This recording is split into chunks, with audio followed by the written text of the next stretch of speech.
So what happens when you invite a vocal critic onto the podcast? Well, we're about to find out. In this episode of the Church Disrupted podcast, we invited one of our critics from social media to join the conversation and talk about how to build healthy churches.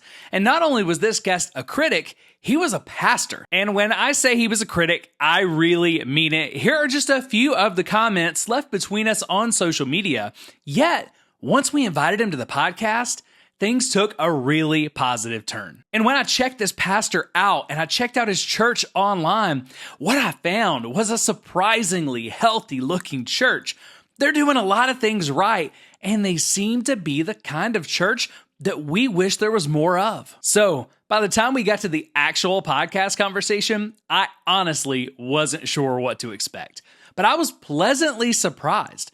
This conversation was life-giving, it was fun, and it turned out to be one of my favorite conversations in recent memory. In this episode, we're joined by pastor and leader TJ Mauldin, and in it, we talk about everything from our disagreements online to the need for addressing spiritual abuse in the church and creating healthy church environments and radical financial transparency. In this episode, we got the opportunity to live out our podcast value of conversation over consensus, and it really paid off. I know I learned a lot from TJ, and I hope he learned at least a little bit from me. But one thing is sure, we both got better because of this conversation. And in a world where we've largely forgotten how to civilly disagree with one another, I believe this conversation set a powerful example of why this is important. Because while we may have looked like enemies to a bystander simply reading the comments on social media, the truth is, we have much more in common than most would have believed. TJ and I are brothers in Christ who both care deeply about caring for, protecting, and leading the people of the church well. And not only did I learn a lot from this conversation, but I think you will too. And as weird as it may sound, I think you will find this conversation with a critic incredibly refreshing. So, if you're ready, join me for this episode of the Church Disrupted podcast with TJ Mauldin.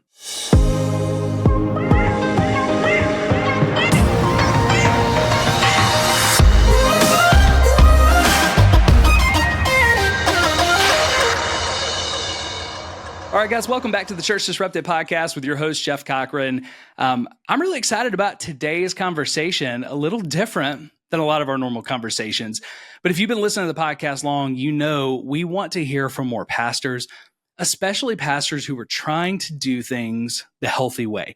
There are tons of really healthy pastors out there who love the Lord, who love people, who care about protecting the sheep. But for a lot of different reasons, it's not always easy to get them on the podcast. And today, I've got a guest that I think is going to bring a unique flair to this conversation because one, I believe he's a healthy pastor. From everything that I've seen just from the outside looking in, looking at websites, conversations, I believe that this is a real deal pastor who does want to do things the healthy way. At the same time, this is a pastor who has at times been a critic of the show. We met on social media, not agreeing in the comments. And it's not often that we get great guests from the comments, but that's something that you're going to start seeing a little bit more as we've had multiple pastors who have said from the comments when we're in disagreement, yes, Jeff, we'll come on because we want you to hear balanced perspectives. So would you help me today welcome our guest, TJ Mauldin, the senior pastor, lead pastor, I'm not sure which is the right title, of First Baptist Church Tifton. But TJ, thanks so much for being on the podcast, man. Jeff, man, yeah, thank you so much for having me. And yeah, you're right. We met in the comment section of Instagram because I watched a reel, I guess it was about 2 months ago, and I literally said, if Job's friends had a podcast and ... That's kind of the way, and just being comical and honestly a little bit confrontational. And I shared this with you earlier. One, I'm super glad that you facilitated this conversation, this moment to be able to talk, because I was in an interesting position because you ask this question to a lot of people. Someone will give you a criticism or they'll kind of clap back at you. And the first thing that you always lead with is, hey, but did you listen to the podcast? Like that's your go-to. And did you listen to the podcast? So what I love is that it created a conversation for me to go back to the podcast. But as I was listening to the podcast, I was like, man, this is This is interesting because the guy that I see in the clips or the reels, I almost feel like it's Dr. Jekyll and Mr. Hyde sometimes. You know what I mean? And maybe it's this interesting moment of like, man, this guy's like really intentional and kind and compassionate, and he's empathetic and he's gospel centered. It seems to be very like to have a clear picture of the cross. But his reels paint him out to be a jerk sometimes. So, and I say that with love. I mean, you know, we've had that conversation, but yeah, that's kind of how we got to this point. So I'm grateful that you're willing to have that conversation and invite me on. So I'm glad to be here, man. Yeah. Yeah. And, you know, if we have time later, we might talk about why that is, how that comes across. Because, you know, it's always difficult. Strategy. Yeah. Because it was really not super strategic. We're kind of just very authentic. We got a skeleton crew running this thing. We're putting together a nonprofit so that we can begin to, you know, secure donations for more research to do different things. But right now we got people putting in time, and we're putting in time and money, about $10,000 a month, just in having these conversations. So it's not something that's sustainable. And we want to go farther into one of the reasons why we're starting the nonprofit, the Spiritual Abuse Institute, which we'll be launching, talking about publicly very soon. It's going to house Church Disrupted, but a lot of other things.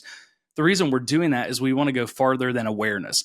Solving any problem starts with awareness, starts with education, but it's got to go farther. So there's a lot of research that we're wanting to do. There's resources that we're wanting to build, a lot of stuff for pastors. So I'm interested to get, you know, your kind of point of view on some of those things. I may reach out as we're building some of those things and say, you know, hey, TJ, would this be helpful? Would this not be helpful? But that's where we want to go, because we want to focus a lot on solutions. But honestly, we hit record. Like you're in this today, we hit record, we have the conversation. I don't send questions in advance. We don't prepare really in advance. I made some questions about 30 minutes ago because we want it to be authentic. And then we just kind of take the clips, you know, the ones that kind of, that we just kind of run it through kind of some AI stuff and say, hey, where are the hot spots that, you know, are really good and going to kind of connect with people. Then we go through those. We try to edit them and make sure they don't say anything, you know, that's super out of context or whatnot. But when you're trying to distill the context of a 90-minute, 2-hour conversation into a reel, there's always going to be something there. And then the ones that people watch, there has to be some sort of kind of inflammatory piece to it, right? You know, if we just post and we do at times just post really nice, good stuff about the church, and no one watches them, which is really frustrating. Right. So we try to do both. Right. But yeah, so I think when people only get a snapshot, and it's something that we can learn so well just about relationships, when we only get a snapshot of someone, it's really hard to get a good view of who they are. But our number one goal with social media and everything else is to get people to the table of these conversations. Right. So we've started, because I'm learning, one of the things we started doing last week is putting timestamps in the comments and pinning them, and in the description, this is where this came from, because we want to help people very quickly get to the context if they can't watch the whole thing. But our whole goal is to invite people to conversations, because we think when we get conversations, just like you and I around this table, one, we're never going to be as hateful to each other, you know, in conversations, but two, we can really get stuff done. We can bring solutions. And for the most part, the people who hate on us are predominantly going to be Christians. So they're people who care, right? They just may think we're caring in the wrong way. Well, I think they probably feel attacked, or they feel like they have to preserve the integrity of their church. Like when they hear you talking about the church, I'll tell you my first initial reaction. And first, let me go back. The Spiritual Abuse Institute, the thing that you're starting, what I appreciated from the podcast where you talked about that. And I think it's important for people to know that you're like your ground level. I love that you said we're going to have open book. We're going to have where our books are going to be completely open, and you're going to see the negative. Like we're going to launch into the negative. Yeah, it is very negative right now. Yeah. But I did appreciate that, because I think that's really important, especially in a world where, you know, you've got mega church pastors that are saying if Jesus was here, he would not fly commercial, he would fly on a jet, right? So I think it's really important to have open books and the why behind it. But for me, I think for some pastors, and I've read through a bunch of the comments, right? Like, and even being a part of it, like in a probably a contentious way at times, and even trying to be comical in moments. But I think when people hear you at times talk about the church, they hear their church. You know what I mean? It's like, so sure. I'm trying to deconstruct or disrupt the church, right? We're going to disrupt the church. And specifically what you're doing, you're disrupting or deconstructing, hopefully, unhealthy churches that are abusing people and using people as a means to an end you're not attacking the church, big C, right? And so That's I right. think some people, just in the comment section from what I've seen, people have this idea that, okay, the way he's talking about the church, he's really talking about my church and he's talking about my pastor. So I think there is a certain defense to it. I know for me, one of the initial things that I wouldn't say it turned me off because it interested me, but it made me think, it took me down this path of thinking, okay, if I'm not a person that's been disenfranchised by the church, which I was, and we can talk about that in a little bit, my experience with church and my church hurts, which are pretty incredible. I think about the lost person that's looking for a reason to hate the church. And I think one of my pushbacks to the reels being so controversial or so targeting of the church, the system, which I'm all for tearing down the system if it's unhealthy, right, and abusive.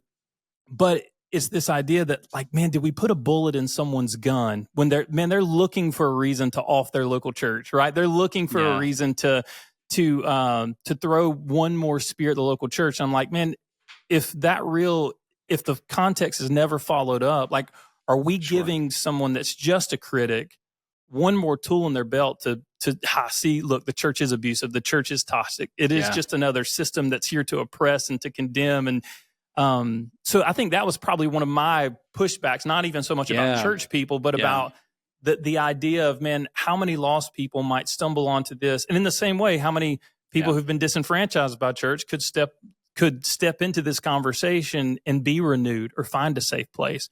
But that was some of my initial, I guess, perspectives of it. Yeah. I think that's fair, man. I mean, those are all questions. Those are all questions and concerns we wrestled with before we ever hit record, the first time. Like, they're super valid. And I get all of them. I think, there's a couple of things that you said that, I think we can talk about that tell us a lot about where the church is at.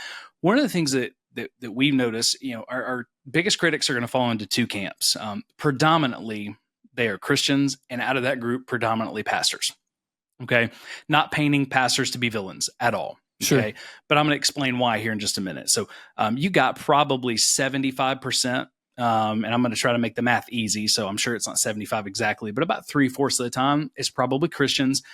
Out of that, probably 2/3 of those are pastors. Okay. That we're getting the nastiest comments from, or the most pushback from, if it's not nasty. Right. The other 25% are from people who are kind of just already either atheists, and they say, I've been done with the church for a long time, and they're just looking. So they're searching hashtags and stuff like that to troll anything Christian. And we label a lot of our content Christian content because that's who we're speaking to. We're speaking to the church about the church. The other one, it's kind of funny. The last little group in there, and this is a small group, but they're very loud and vocal, is the Catholic crowd that believes, they can turn all the Protestants by trolling content back to Catholicism. Okay. Yeah. I'm not worried about, the Catholics that want to turn me to Catholicism. Sometimes we can have good conversations. Sometimes we can't. I'm not worried about those who have been atheists for 20 years who are just trolling content. Right. What we see though in the middle, this is the important group to me.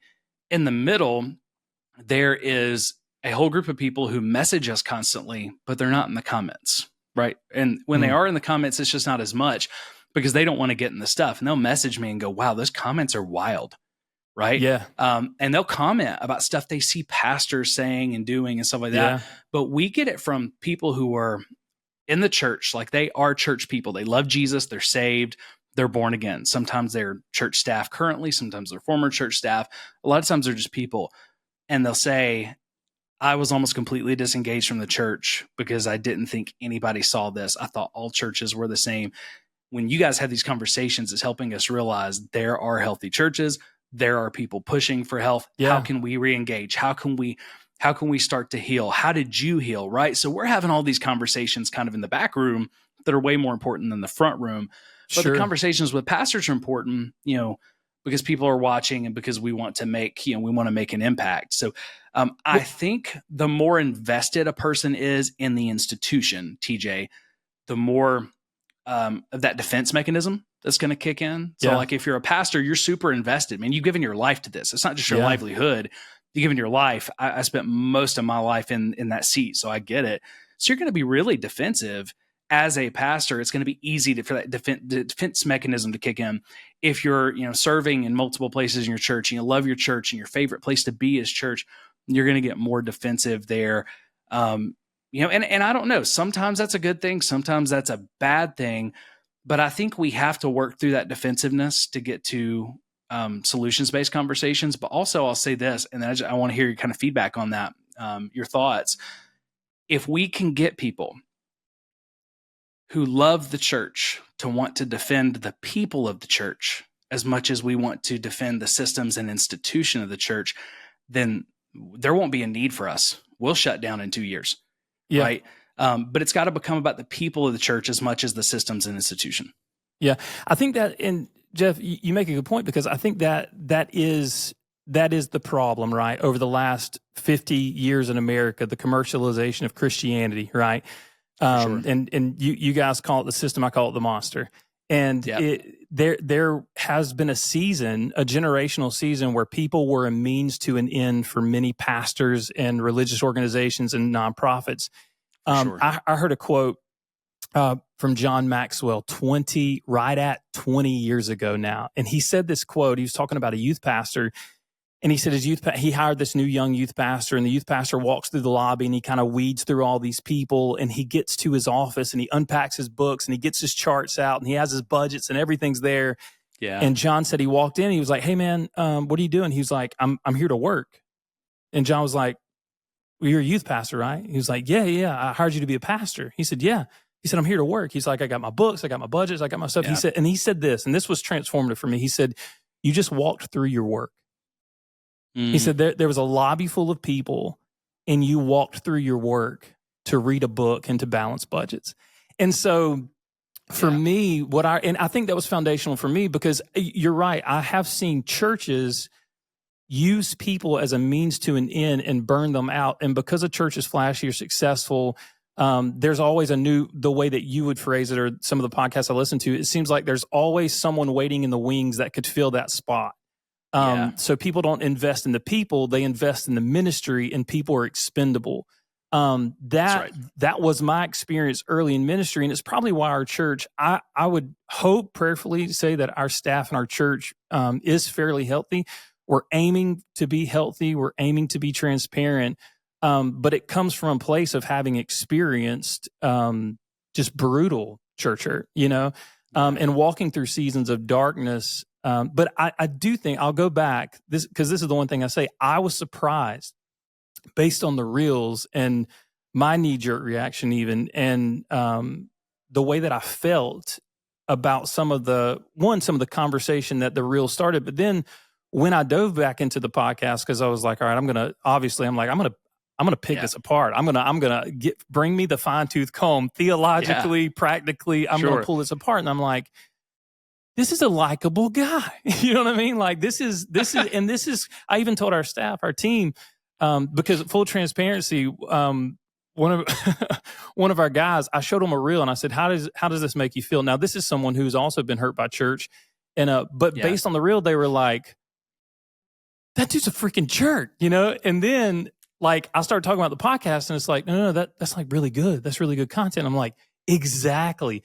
So I think that tension you have, I'll say this, from all the podcasts that I've seen, because I've seen deconstructing church, like we're tearing down the organization. Out of all of them I've seen, you do have an interesting dynamic of someone who deeply loves the bride of Christ, but also you're very skeptical of a system because you were a part of it. You felt it, you experienced it. So yeah, that's still just an interesting tension to me. I'm like, how are you living in both worlds at the same time? Yeah. And the usefulness of it is cool though. Well, and it's the cool part is the same conversation, right? Yeah. So, we have people editing. Sometimes I'm doing the editing because there's nobody else to do the editing, right? But it's the same conversation. What we're doing is we're just taking kind of, the social media stuff. It really is the wake up call moments. Yeah. Of course, like, and part of what I do, man, I own a media company and everything else. I've helped authors write books. So I understand communication, and you've always got to start with a hook. The hook is going to get people's attention. It's going to tell the right people they're there, the wrong people they're there. For us, a hook's going to start a good conversation, right?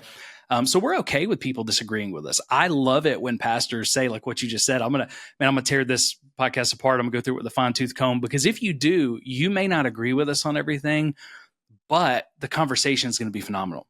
Hey, Disruptors, I want to tell you about my friend Dustin Stepp and the East Tennessee Mentorship Association and how they can help you heal from religious trauma, spiritual abuse, or just become the best version of you. East Tennessee Mentorship Association is a veteran-owned mental health support and personal development organization that acknowledges the importance of your deeply held beliefs as a factor in their overall well-being. Through one-on-one mentorship sessions, culturally neutral small groups, workshops, outdoor activities, and more, they can contribute to your journey, offering battle-tested perspectives to help you move past your obstacles and toward your potential. If you want to change your life and you're ready to do your part of the work in a supportive environment, then call East Tennessee Mentorship Association today at 865-282-4403. That's 865-282-4403. Go ahead, give them a call, and tell them Church Disrupted sent you for a special rate. I'm telling you now, you won't regret it. And thank you to East Tennessee Mentorship Association for your support of the Church Disrupted podcast.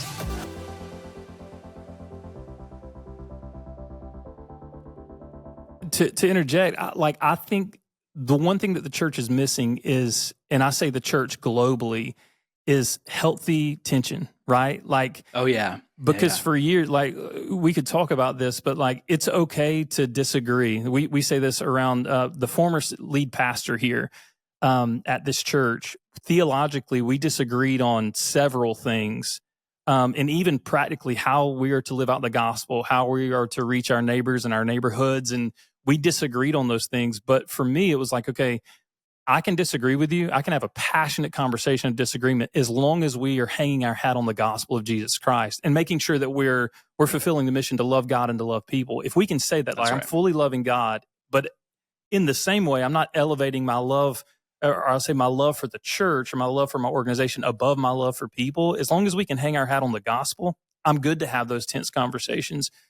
Because usually it's in the middle of those tense conversations. It's like a marriage, man, right? Like you're having your conversation, you're having tense conversations. It's usually in the tension where you find a path to healing. It's usually in the difficulty where you find a way to forge forward on your commonalities and the things that you can rally around, which prayerfully and primarily for your organization and for our church and for anybody that would call themselves a church would be the gospel of Jesus, right? It would be Christ that has died and lived a life we could never live, died in our place and resurrected from the grave. So ultimately, if you can hang your hat on that together, that's a foundation where you can start even in your disagreements. That's right. And for us, man, it's the gospel and it's the great commandment. It's love God, it's love people, right? So systems, I love systems. I've been a part of creating some of the systems I hate most. I'm very involved in the system. I'm a systems guy. I'm a consultant, so I understand systems. Yeah. Systems are great as long as they serve people. But if the system is protected over people, or the system uses people like fuel for the ministry machine, the ministry monster, I think is the way that you said it. I talk about it as a machine a lot. That's when it becomes a problem. So, for us, man, we don't want to attack people. We rarely name names. One of our podcast rules from the beginning is we don't name names unless they're already public record. So we'll talk about the Mark Driscolls, when things come up. We'll talk about, stuff like that. But for the most part, we're not naming names. We're naming systems. And if you're a part of the system, doesn't mean you're an evil person. What it means is, hey, there's problems in the system. You may not agree that all the problems I see are there, but can we talk about those potential problems? And, even if it's not something you see, it's not the way you would look at it. Can we look at this through the lens of how might it hurt someone else, right? I was listening to a podcast yesterday, listening to, some therapists talking about this. My wife is a therapist, so we're very involved in the psychology of all of this as well. We believe that the Bible, together with our understanding of psychology and counseling, is a very good thing. I'm a big proponent of counseling, but they were talking about trauma and shared some statistics that, kind of new to me, but it's just a good reminder. Over half of Americans, over 50% of Americans will have experienced some sort of trauma by the time they're 30, right? Yeah. So what that means for us is the church is most likely representative of that. So over half the people we walk past have experienced a trauma. Most of them aren't going to tell us. Yeah. So if we don't know how to navigate that, if we don't know how to, we call it being trauma informed, but if we don't know as like church staff how to deal with people who've experienced trauma, we're going to say things and do things that in a vacuum with all healthy people might be really great for the system. So we'll protect that. But a lot of times what we're pointing out is saying, hey, but what about the person who has experienced deep trauma? Because half of your church are those people. They're going to experience it differently, and they're going to experience it differently based on their trauma. So we can never protect everybody, but what we can try to do is protect as many people as possible. But I want to know a little bit more about your story. I want to talk about your church, man, some things I've seen on your website, because you said, I honestly can't remember if you said this before we hit record or after, but you said, man, I'm one of the most average pastors you've ever met. And I don't think you are. Listen, no, I tell people all the time this. If I was God and I was picking the soccer team, I would be that kid that's like picking his nose in the corner that does not deserve to be on the team. You know what I'm saying? Like I would definitely be the last one picked. But I think, you say that, and that's a great compliment and a great honor to hear that it looks that way. Prayerfully, I came from a place, my grandfather was a pastor. My parents divorced when I was young. It was incredible. You talk about trauma. If you could live it, I lived it. I was the kid that, we was moved from house to house. That moved 13 times in the course of just a few years. Lived on couches. Lived in, single wide trailers with 10 people living there. I mean, that was my experience. And so, my first picture of Christianity was my grandfather, who was a pastor, and he was that guy. He had given his life to the church, and I say that the church. He had given his life to Jesus, but he's also really given his whole life to the church.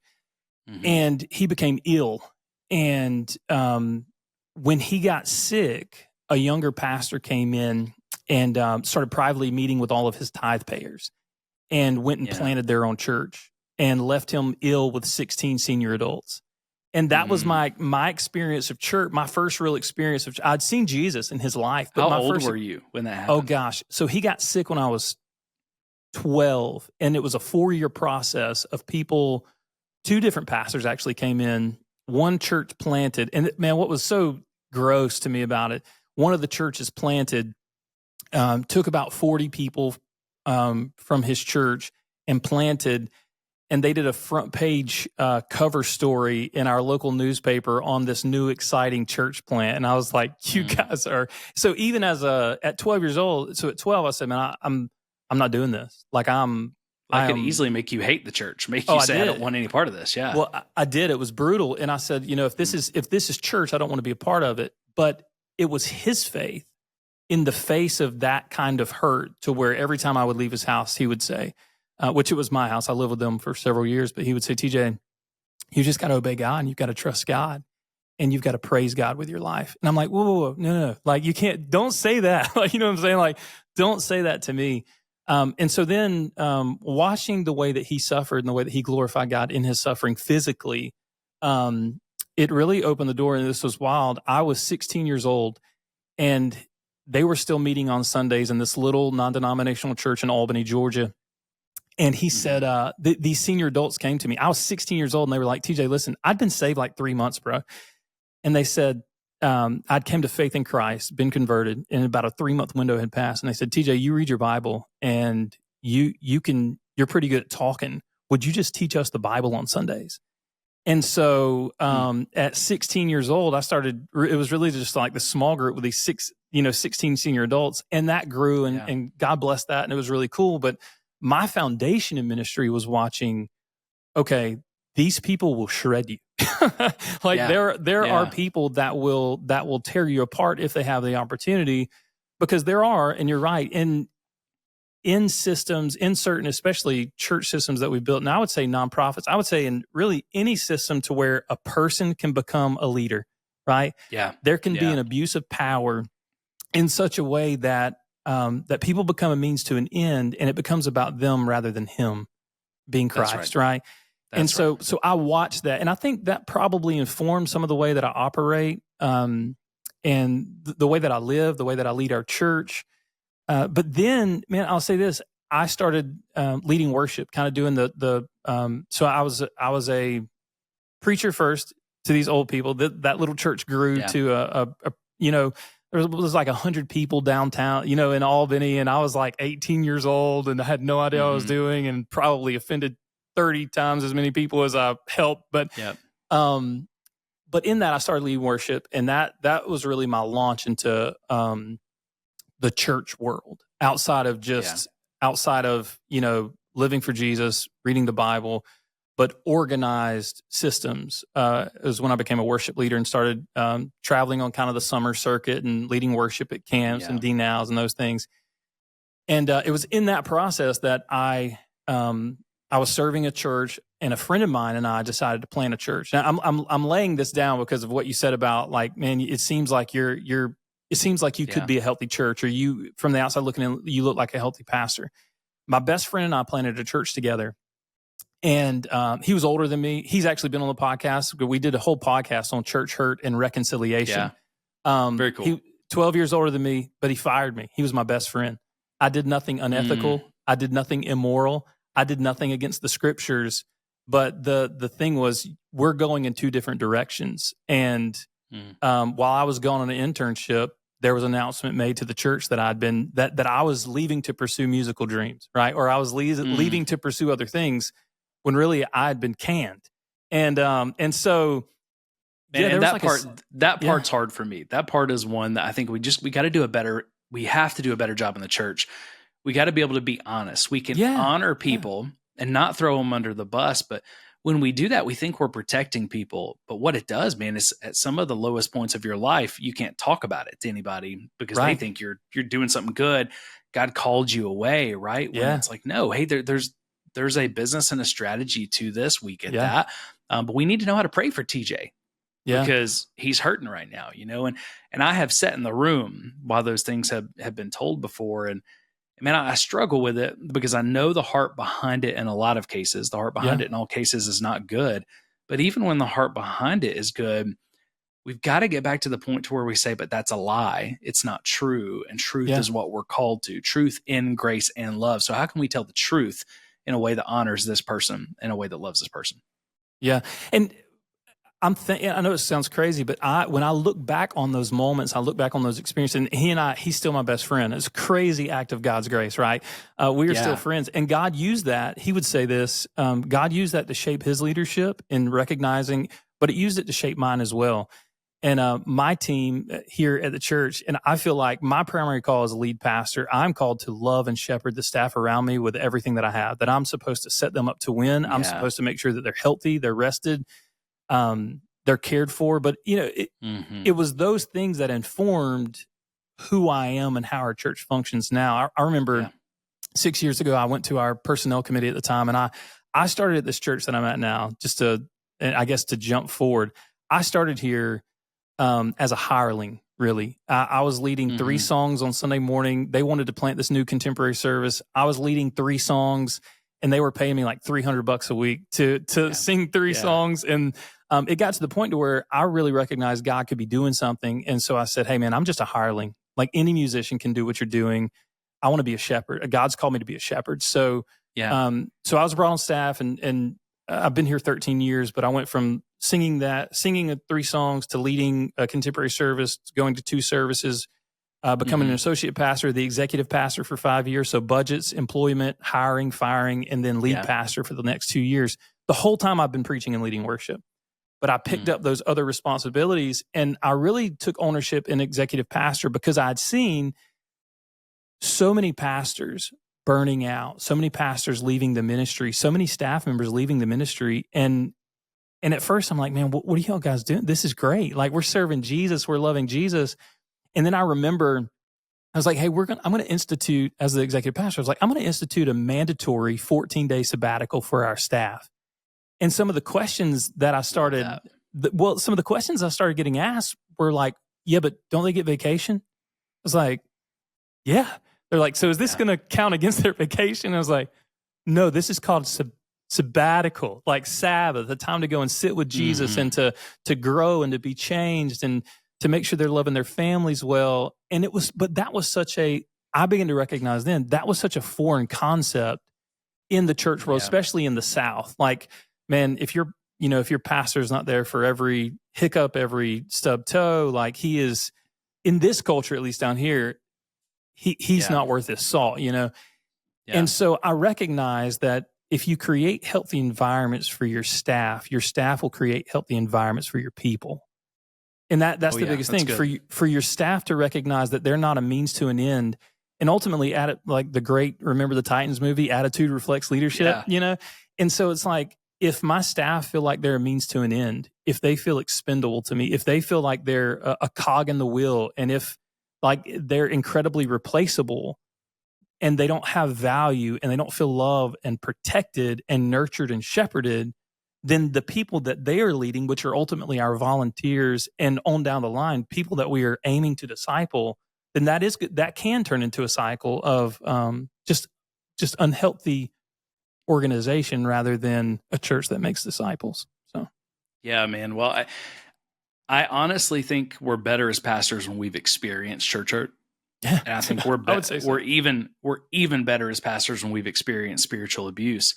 But no one's going to sign up. If the Lord had told me what I was going to go through to do what I'm doing now, I wouldn't have signed up for it. I would have said no. I would have ran like dang Jonah. Yeah. Man. I would have ran as far and as fast as I could. But I can't shepherd and have these conversations the way I'm having them today if I wasn't first broken. And I love the recent podcast we did, the interview we did with the religion business.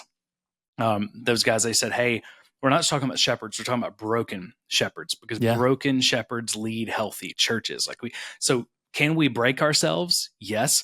Can we humble ourselves? Yes. But the quickest way to humility is to have it forced on you. You know, and I think pastors react in two different ways, TJ. And then we'll move on to some other things. But I think there's two ways that we react to hurt. And one is very, very healthy, and one will perpetuate the hurt to everybody that we come in contact with. I see a lot of pastors who, because they get hurt, they wall themselves up. They defend themselves. They say, when I become the lead pastor, we're going to set up this system and that system so that no one can remove me. I don't have to worry about that. And man, I have to deal with the same thing, even not being on pastoral staff right now. We're setting up the Spiritual Abuse Institute. We're voting on our bylaws in the next week. Yeah. Okay. And I have submitted in the bylaws that I am the chairman of the board because of being the executive director and knowing the day-to-day business. I can set the agenda, but I have no voting rights. I can be removed at any time. I've stripped away every protection that a founder is supposed to put in there for themselves. Yeah. And my board, man, they don't like it. They're like, no, you really need to be a voting member. Like, you really need to do this. Like, we don't want someone to just take this away from you one day. And the conversation has kind of been from the beginning, it's not mine. Yeah. This is a nonprofit that is designed to help people heal, re-engage with the church, to help the church get healthy. If it's mine, then there's a problem there. But I just say all that to say I get that protectionary idea, right? Yeah. So the more we try to defend ourselves, the more we try to protect ourselves, the more hurtful we become. And I remember sitting under a pastor who was very well known, sitting in his office, and we just started talking about someone on staff that I had some kind of oversight over. And he said, I don't know why they're still on staff. I don't understand why you don't just fire them already, right? I would have fired them 6 months ago. And my response was, well, they're young, they're developing. We haven't given them our best yet. I think we can still give them our best, and I think they can still do really well here. And his response was so telling because it was from hurt. He said, well, Jeff, I learned a long time ago, the biggest mistakes in my ministry were letting people stay too long. So now if I don't think they can do it, they're gone, right? And what that did was it just created this wake of every 3 years or so, this entire staff would turn over, because the moment you became any sort of threat, or the moment you didn't say yes, you kind of triggered that defense mechanism, right? Now, the other side are pastors who do, I think, what you've done, which is say, you know what, I'm going to learn from that hurt so that I can be the best leader I can be. And part of that to me means protecting other people, not only my staff, but my parishioners, from experiencing the hurt that I've experienced. I can't protect them from everything, but I want to. So I love the idea of sabbaticals, the healthiest church staff I've ever been on. The elder board and the senior pastor came to me about 2 years in, and they said, we're going to require you to take a 7-day sabbatical every year. on top of your vacation, right? Yeah. I thought it was crazy Yeah. when they came to me. They had to talk me into it, but they said, no one's worried about you working hard. We're worried about you like not taking a break, right? So we want you to do this. And man, I felt so guilty the first time I went and like played golf for a week and read my Bible and read some books and, stuff like that. And it became what I looked forward to. Yeah, it's interesting on our staff. I'll ask the question. There'll be a year past that half the staff doesn't take it because I created something, and it's not new. Other people do it. Other places have done it. But when I started, and I had the authority as far as executive pastor goes, I said we're going to institute something called low control, high accountability. The worst dynamic to ever live in, I think, in vocational ministry is a place where your pastor has ultimate control over you and your job, and he's telling you this is how you have to do it, and this is why you have to do it, and this is yada yada yada. So I wanted low control, high accountability, meaning I'm not tracking your hours. Like I'm not going back and looking at a time card for my staff, right? I'm tracking the things that are valuable to you and in the ways that you add value to the kingdom of God. And what's interesting is any ministry, we were talking about it even earlier today, the last thing that we look at, we have a local mission church plant here in our city, two actually. The last thing that we look at before we look at every other metric, and when I say metric, the first one, are people coming to faith in Christ? 5 metrics later, is this ministry self-sustaining? Is there finances coming into this ministry? And this is what I tell our staff all the time, and I think this facilitates a healthy culture. We will fund something that's reaching people. You know what I'm saying? Like we will fund something. We will get behind something. We will funnel resources into something that's reaching people and adding value to the kingdom of God. But I'm not going to control you. Like there's going to be low control, but high accountability. Like we're all going to talk about it. And we're going to talk about it as a team. Like if something goes bad, we're going to have that conversation. It's not going to be you're scolded behind closed doors and everybody knows, oh, they got in trouble. It's like, no, we're going to talk about this together. Right. And I don't know, man. I have seen times where people feel cornered on church staffs and even pastors. And so in an attempt, like you said, to insulate themselves and to protect themselves, they really isolate themselves. And so they kind of become the captain of the ship it's the Titanic, right? They're the captain of the ship and they're in their quarters and there's icebergs, there's brokenness, there's heartache, and they're not present to observe it. They're pastors that are withdrawn and they're focused on running the organization, but they've walked through the people. They've forgotten that their job was the people and to care for the people and to shepherd the people and to carry lambs. Like you want to lead people. You want to be a great leader. Yes, we want to be. I love leadership. I love the healthy aspects of leadership. But at the same time, like you've got to be able to sit with people in their stuff. You got to be able to sit with people in their mess and point them to Jesus in a healthy way. So, yeah. And a lot of times the leaders and pastors who are dealing with that the most, the number one thing they're going to fight for is more control over time, right? And the more control we have, the problem with that is you become that person you got all the control, but you want to distance yourself. Eventually you become the emperor with no clothes. Nobody wants to tell you the truth. I remember sitting with my lead pastor, years back on staff. And I sat down and I said, hey, we need to have an uncomfortable conversation. And I hope you don't fire me, but you may, right? And to his credit, he didn't. But he said, okay, let's have this uncomfortable conversation. And I said, you need to know that your staff is not telling you the truth because they're terrified of you. I said, honestly, I'm terrified you're going to fire me after this meeting. And again, to his credit, he didn't. I said, but I can't sit by and not tell you anymore. It was what had really precipitated it was I had someone who was above me who after a weekend at another campus doing, ministry had said, hey, when you give your report, don't tell them that you did X. And I said, well, why wouldn't I tell them? We agreed on this as a team. I got all my permissions. I did it. It went really well. And if I don't tell them, then someone else in my position later on, because I don't plan on being in this position for long, is not going to know how to do it. Well, there was somebody in, position of power who pushed back on that. And, we went ahead and let you did it, but if they find out you did it, then, a lot of people are going to be in trouble. And that was when I realized, I was like, whoa, people above me are telling us to lie about what we did to protect. That's so wild. Yeah. Yeah. So wild, I had that conversation with him. And again, he didn't fire me to his credit, but the first thing he wanted to know was, well, who was it? And I'm like, well, I'm not telling you that, because that's part of the reason why people aren't telling you the truth. They're always scared they're going to get fired if they give you bad news. So instead of giving you bad news, they'll give you incorrect news. And I said, how can you lead this organization? Because it's a very big church. How can you lead it if you don't have correct data? And people aren't going to give you correct data if they're scared to death of you, right? So I think that's a lot of times what we do. And I just want to encourage pastors, because we do have a lot of pastors who listen. When you get hurt, don't let that hurt callous you so much that you protect yourself at the expense of people. Let that hurt make you a better leader than the people who hurt you. Okay. Because absolutely. And I think the people who hurt you, even if they're good leaders, like your friend, right? Yeah. He wouldn't have become the leader he is without having to deal with that pain. So let that pain actually forge you into a better leader, not a defensive leader. Well, and this goes back to something you said earlier about your wife being a counselor and really dealing with trauma and working with trauma. I remember early on when I was in seminary doing the whole deal, I had an advisor say, "Hey TJ, why don't you you have enough credits? Why don't you double major?"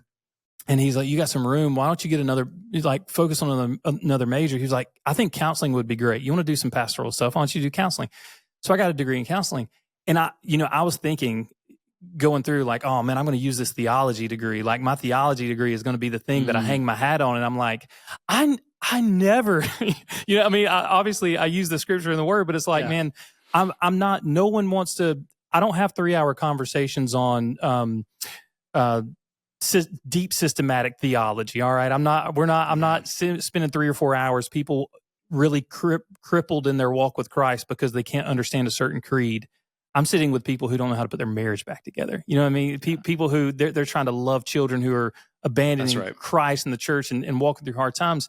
But I would say I was a student pastor for 17 years, and I never had a teenager in crisis come to me and say, "Hey, teach me about the stuff that you learned 80% of your, seminary time." It's like, no, man, they wanted to know like practical stuff. They wanted to be prayed over. They wanted to know they were loved and it was going to be okay. How do I survive?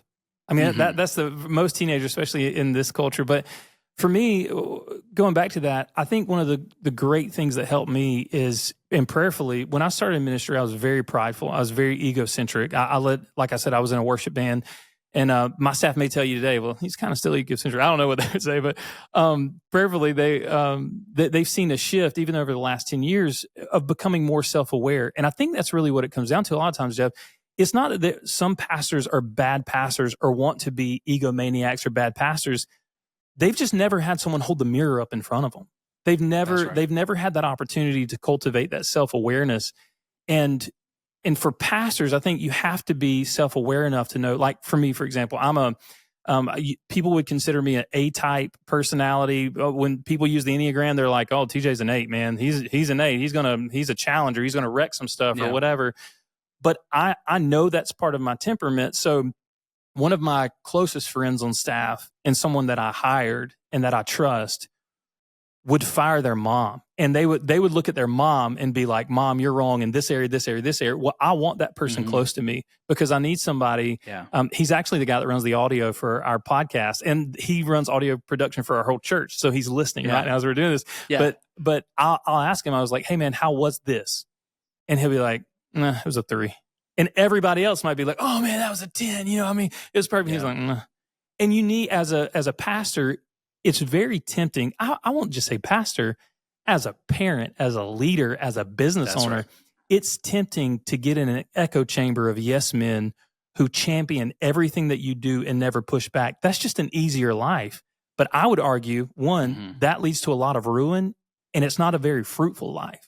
Right? Yeah. Like you need people that say no to you. Like you need to set up, and I know pastors are listening. So if there is a pastor that says, "Well, I like having that autonomy. I like having that control. I like being the one that steers the ship." And I'm like, well, yeah, maybe you do. And maybe that might be your problem. You need people around you that are willing to tell you no and that you made a wrong turn. And then you have to be willing to go back and tell your staff. This is where a lot of pastors mess up.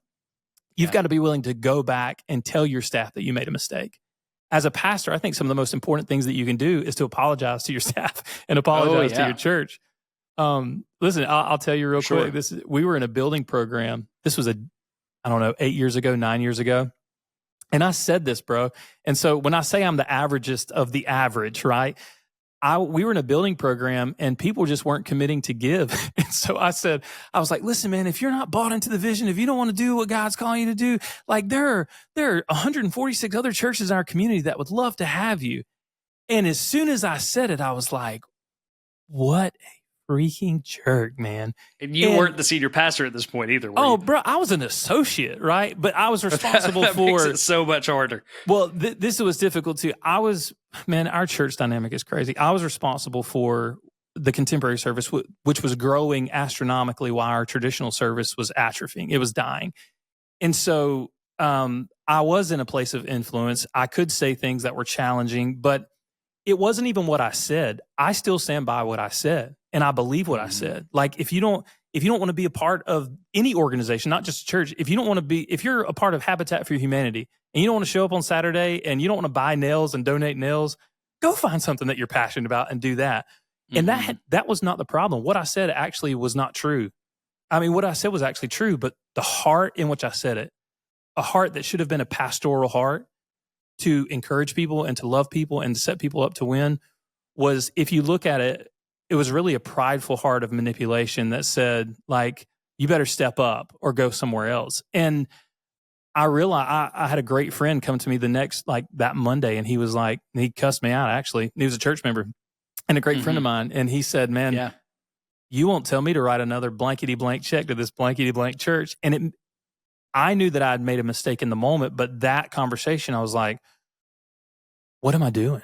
Like, okay, let me reevaluate this. So what am I going to do? Like that was a foundational moment to where, okay, I've got to become self-aware about the things, not just the things that I say to our church and to the people that follow me that I know are looking to me for leadership and for grace and for encouragement and correction, but it's the way that I say things. Like, am I saying this in a way that's going to build people up, that's going to build my church, and not numerically? I mean, am I going to build their hearts? Am I going to build their value? Am I going to add to their worth? Or are the things that I'm saying and the way that I'm saying them to the church breaking them?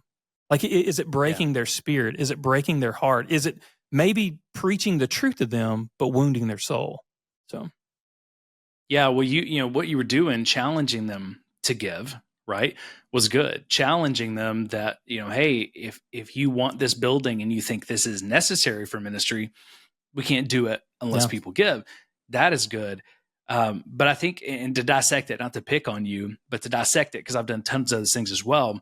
It's always a reminder to me that, hey, like I just look at that one and I go, but as a shepherd, we never tell people, hey, figure it out or leave the sheep pen. Yeah, as a dad, I never say to my kids, like, I've got a 15-year-old right now and a 13-year-old. We have a lot of tough conversations. Okay, 15 and 13-year-old boys, it is tough conversation season for us. But I never tell them, hey, get it together or get out of my house. Yeah. Right? Get it together. You're not a part of the family anymore. And so it's as simple that a lot of the things that we're saying, the way we need to challenge people, can be right. But if it's done in the wrong heart, or if we forget our role, right? Pastor is not a position of power in Scripture. Right. Pastor is a place of role of a shepherd. It's service, right? Yeah. So it's one of those things. If it's always got to be that reminder. And again, I've made mistakes, man.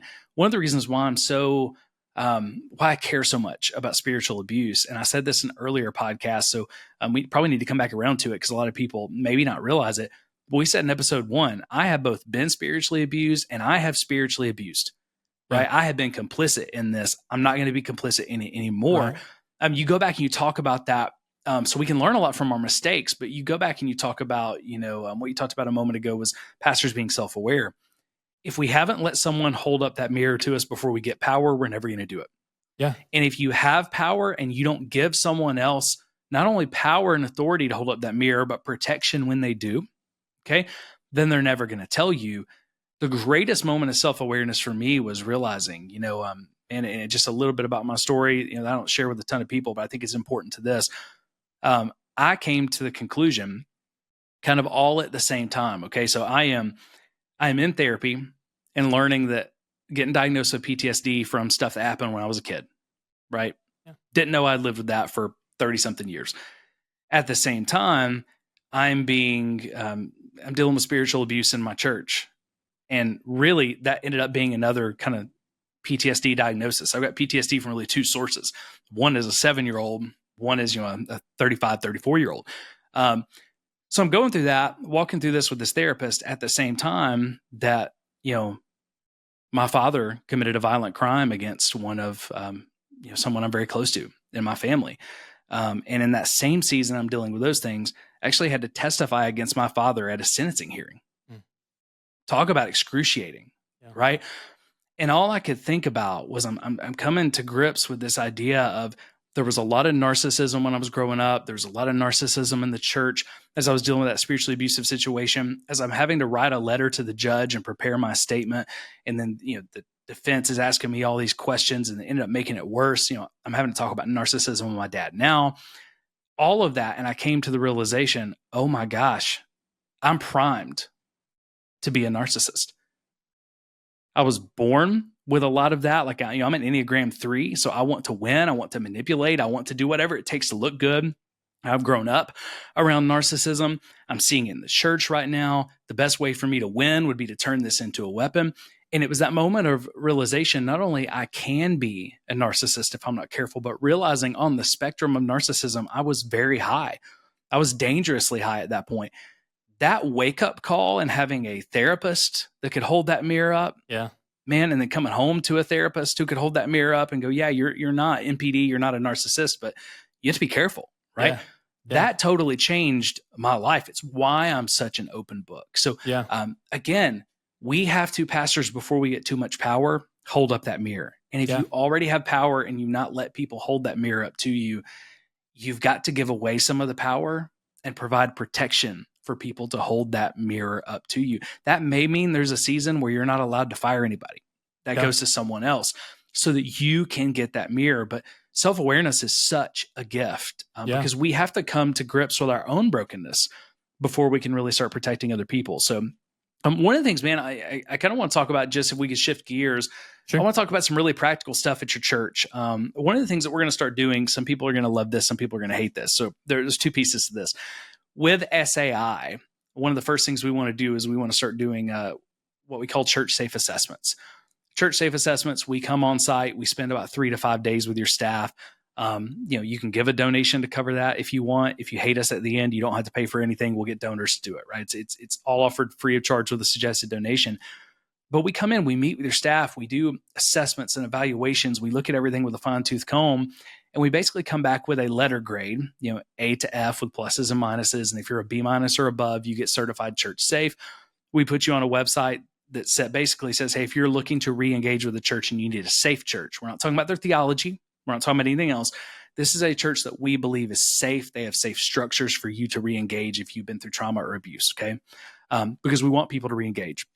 If you don't get that grade, we're not going to publish it. We're not going to trash you. We simply say, hey, here's what you would need to address to get that grade. Some qualifications, expectations, sure. Yeah. And then every year we can come in, spend about a year with your staff to make sure nothing's changed to recertify you. We want church safe churches in every major city of every state, right? That's what we want to do. But it's going to take a while to get there. So we have people asking us all the time, okay, I've been listening to the podcast. I want to re-engage with the church. I know I need to re-engage with the church, but I'm terrified if I have another bad experience, it'll be my last. Yeah. So what do I do? And so one of the things we're going to try to teach people to do is we're going to start doing what we call red flag reviews, where we just look at a church's website and we say, and again, this is where it's going to get a little frustrating, and I know some pastors aren't going to like it. We look at church websites. We say, we can't tell you if this is a healthy church or unhealthy church. We can't tell you if it's a safe church or unsafe church, but we're going to take the red flags that we could at least look for of potentially unhealthy or spiritually abusive churches with problematic systems, okay, that could lead to that. We're going to look for those red flags, and then we're just going to kind of count up the red flags and make a recommendation of, based just off what we know from the website, we would recommend that you go there or not to say we think it's a bad church or not, but to teach people, this is what we look for when you don't have an assessment done, right? Yeah. This is what we look for. And to also say, hey, you can have red flags and still go to this church, but each red flag should be a question that you ask. So find someone, ask those questions. And man, I'm a big believer. If we as church leaders can answer questions better, man, it'll cover a lot of ills. We got to be able to answer questions without getting defensive. Okay. Yeah, for sure. But I kind of put our red flag reviews to work when, and this is funny. I usually look at it when I've been testing it out in the comments on social media. When, someone's giving us pushback and stuff, I'll just go, if it's a pastor, I go look at their church and I'm saying, okay, where are they coming from? If they're pushing back a ton and it's because they're running literally the systems we're talking about, I get that. Okay. We also need to talk about that, but I get that. Others I look and I go, man, this seems like a really, really healthy pastor. So let me find out why they're pushing back, because it's not the traditional reason. When I looked at you guys, I looked at FBC Tifton, I actually was so surprised. I ran the whole red flag review, and we're not going to do that on this episode. But man, the majority of the places that I would worry, this is green flag, green flag, green flag. Y'all had a couple of red flags. It would be simple questions. I'd say, hey, I think this is a pretty safe church. I'd go check them out. You might ask questions about this if this concerns you, right? Yeah. But I want to talk about some of those practical things because, we were back and forth in the comments a little bit. I could tell you were frustrated with us. And before I gave the, invitation to join the podcast, I just wanted to learn a little bit more about you. And I looked and I was like, I think this would be a great conversation. At the time I was like, I'm not sure why this guy's so mad. Yeah, no. So I want to address that because for me, when I was, and it really does kind of the way I launched with the reels were such, they do not, I think your heart for people and your heart for what seems to be your heart for the gospel and your heart for people are not clearly conveyed in your reels. And so I'm watching this reel where this guy's like, and he uses the word most. And obviously you're into communications. Yeah. Communication's really important to me. This guy says most pastors use a teleprompter above the screen. Most pastors don't preach their own sermons. Most pastors have a script writer that writes their script. And most pastors, they say that they do it because they really care about every word, but we know, blah, blah. And I was so frustrated because I'm like, who are most? Like, how do we qualify most? It's like, and the comeback was like, well, that was his experience. I'm like, I get his experience, but like, tie his experience to 45%. Or is that like non-denominational pastors or Southern Baptist pastors or Methodist pastors? Like, what does most mean? Because having been in ministry, kind of like you, I've been here for 22 years, serving in some capacity for 22 years. And I sit on a couple boards. And of those boards, I get to interact with a lot of pastors, and especially a lot of bivocational pastors. And I know a lot of the bivocational pastors, if they were watching it, they'd be like, bro, where can I buy like I'm out here working a 40-hour week job and reading the scriptures. So honestly, man, that's where the majority of the church sermon like selling industry is targeted at bivocational and small pastors. It is. But for me in my context, and that's another thing too, I'm like, I literally in 22 years, I know like 4. You know what I mean? And I've led worship with a bunch of guys, have great relationships with a ton of pastors and a ton of camp overseers and stuff. And I'm like, man, I just know so many guys that are grinding when it comes to their sermon prep, and they do so deeply care about the Word of God, and they cling to the Word of God. And so, like, for me, that was the first one that kind of just stirred me, because I'm like, I don't mind you saying most, but most is not a relative term. Most is specific. You know what I mean? Like, most should be able to be tied to something specific, like a stat or, and so that was really I was like, I'm fired up, bro. I'm fired up. Well, and we had to tell people, because that one was the first one that really got a lot of people with their feathers ruffled. It's probably the one that's ruffled the most feathers. Yeah. But we had Ken Arrington on the podcast. He said most, and I've given a lot of different answers because I don't always get the exact same answer to everybody every time. There's complexity to this, and I still have people replying to that post, and it's been months, man. Yeah, a long time. Yeah. But when Ken said most, and that was how I started responding, was, hey, you know what? I would have said many. I wouldn't have said most. But Ken said most. I'm not going to edit what he said. Right. I'm going to put it out there. Just like if I do a reel with you, yes, there's going to be some context potentially missing because we can't put the whole conversation in a reel or people aren't going to pay attention to it. But I'm not going to edit your words. Your words are, your words, right? My words are my words. So I would tell people, hey, I'm more comfortable with most, but many, but most has been his experience, right? Some people wanted data, so we gave them the data that's available, because there's not a lot of data available, and here's the reason why. Why would the companies that sell sermons release data that's going to show the amount of plagiarism that's keeping them in business, putting food on their table? Yeah. They're not. We have anonymous sources that have been a part of these things that have given us information, but we can't we can't always publish the information that we have, if that makes sense, right? Yeah. Also, pastors, and I'll give you this to think about, right? Most pastors that are doing this, and I'll stand by most on this, the majority of pastors that are doing this are only doing it because they know how to do it well. They're not gonna tell people they're doing it, right? They're not gonna share that because they could lose their jobs over that, right? And I would say probably more often than not, the ones that do it, they're not doing it all the time. But we're talking about, are they doing this at least 2 or 3 times a year? Yeah, right? yeah. See, and that's a different conversation. And there's more context. Yeah. And there's more context because, like, the context of that particular podcast, we were talking about a very specific type of church. It was titled "The Church That Business Built," right? But with all of that, I didn't get into a ton of that context with people. I would ask them if they'd listen to the podcast. If they wanted to, they could. But we would dial down in the comments on what people are actually fighting about. So even if we're not talking about most of a specific type of church, what data is out there? The data skews that it's pretty close to at least half of pastors. So if it's not half, it's pretty close to at least half of pastors are doing this at least a few times a year. It's like a drug, man. The more you do it, the more likely you are to do it. But if I'm doing that, I'm not going to tell you I'm doing that because that's going to expose me. So a lot of times the pastors that we have seen even lose jobs over this, the people around them said, oh, absolutely not. That couldn't be true. When we see people beyond that, almost every pastor who gets allegations of spiritual abuse, right? When this stuff came out recently with Mike Bickle at IHOP KC. Oh, yeah. The people who knew him, it was pastors who knew him who came out and said, oh, absolutely, we believe he's going to be exonerated. Mike would never do that. We know Mike. Mike's prophesied over us. Mike's prayed over us. He's done all that. And we have just seen time after time again, that be the thing that people do. And then it comes out, well, no, they did do it because we're all capable of hiding things, right? So for us, I was okay with people being upset with that. I would tell them, and I would tell anybody who really asked. Again, I wouldn't have said most. I would have said some. I'm going to let Ken's words, or I would have said many. I'm going to let Ken's words stand. But let's just talk about the download stats and stuff that are available. And when we would give those, people would give good pushback. Downloads doesn't mean they use the sermon outline, or page views doesn't equal downloads and stuff like that. There's tons of articles I didn't share that have been written on this, but what we tried to get was to give enough information for people to say, hey, this is where I try to bring them to.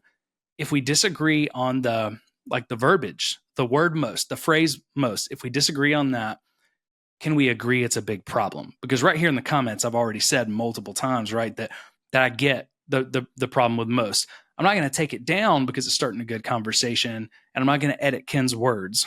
So I'll own that. I'll own initial frustrations. And we did, man. We've had some really good conversations. We've also had some really poor conversations over it. But for us, I think that's where I'm at, that one of our podcast values is we're after conversation, not consensus. So we're trying to pull people into this conversation.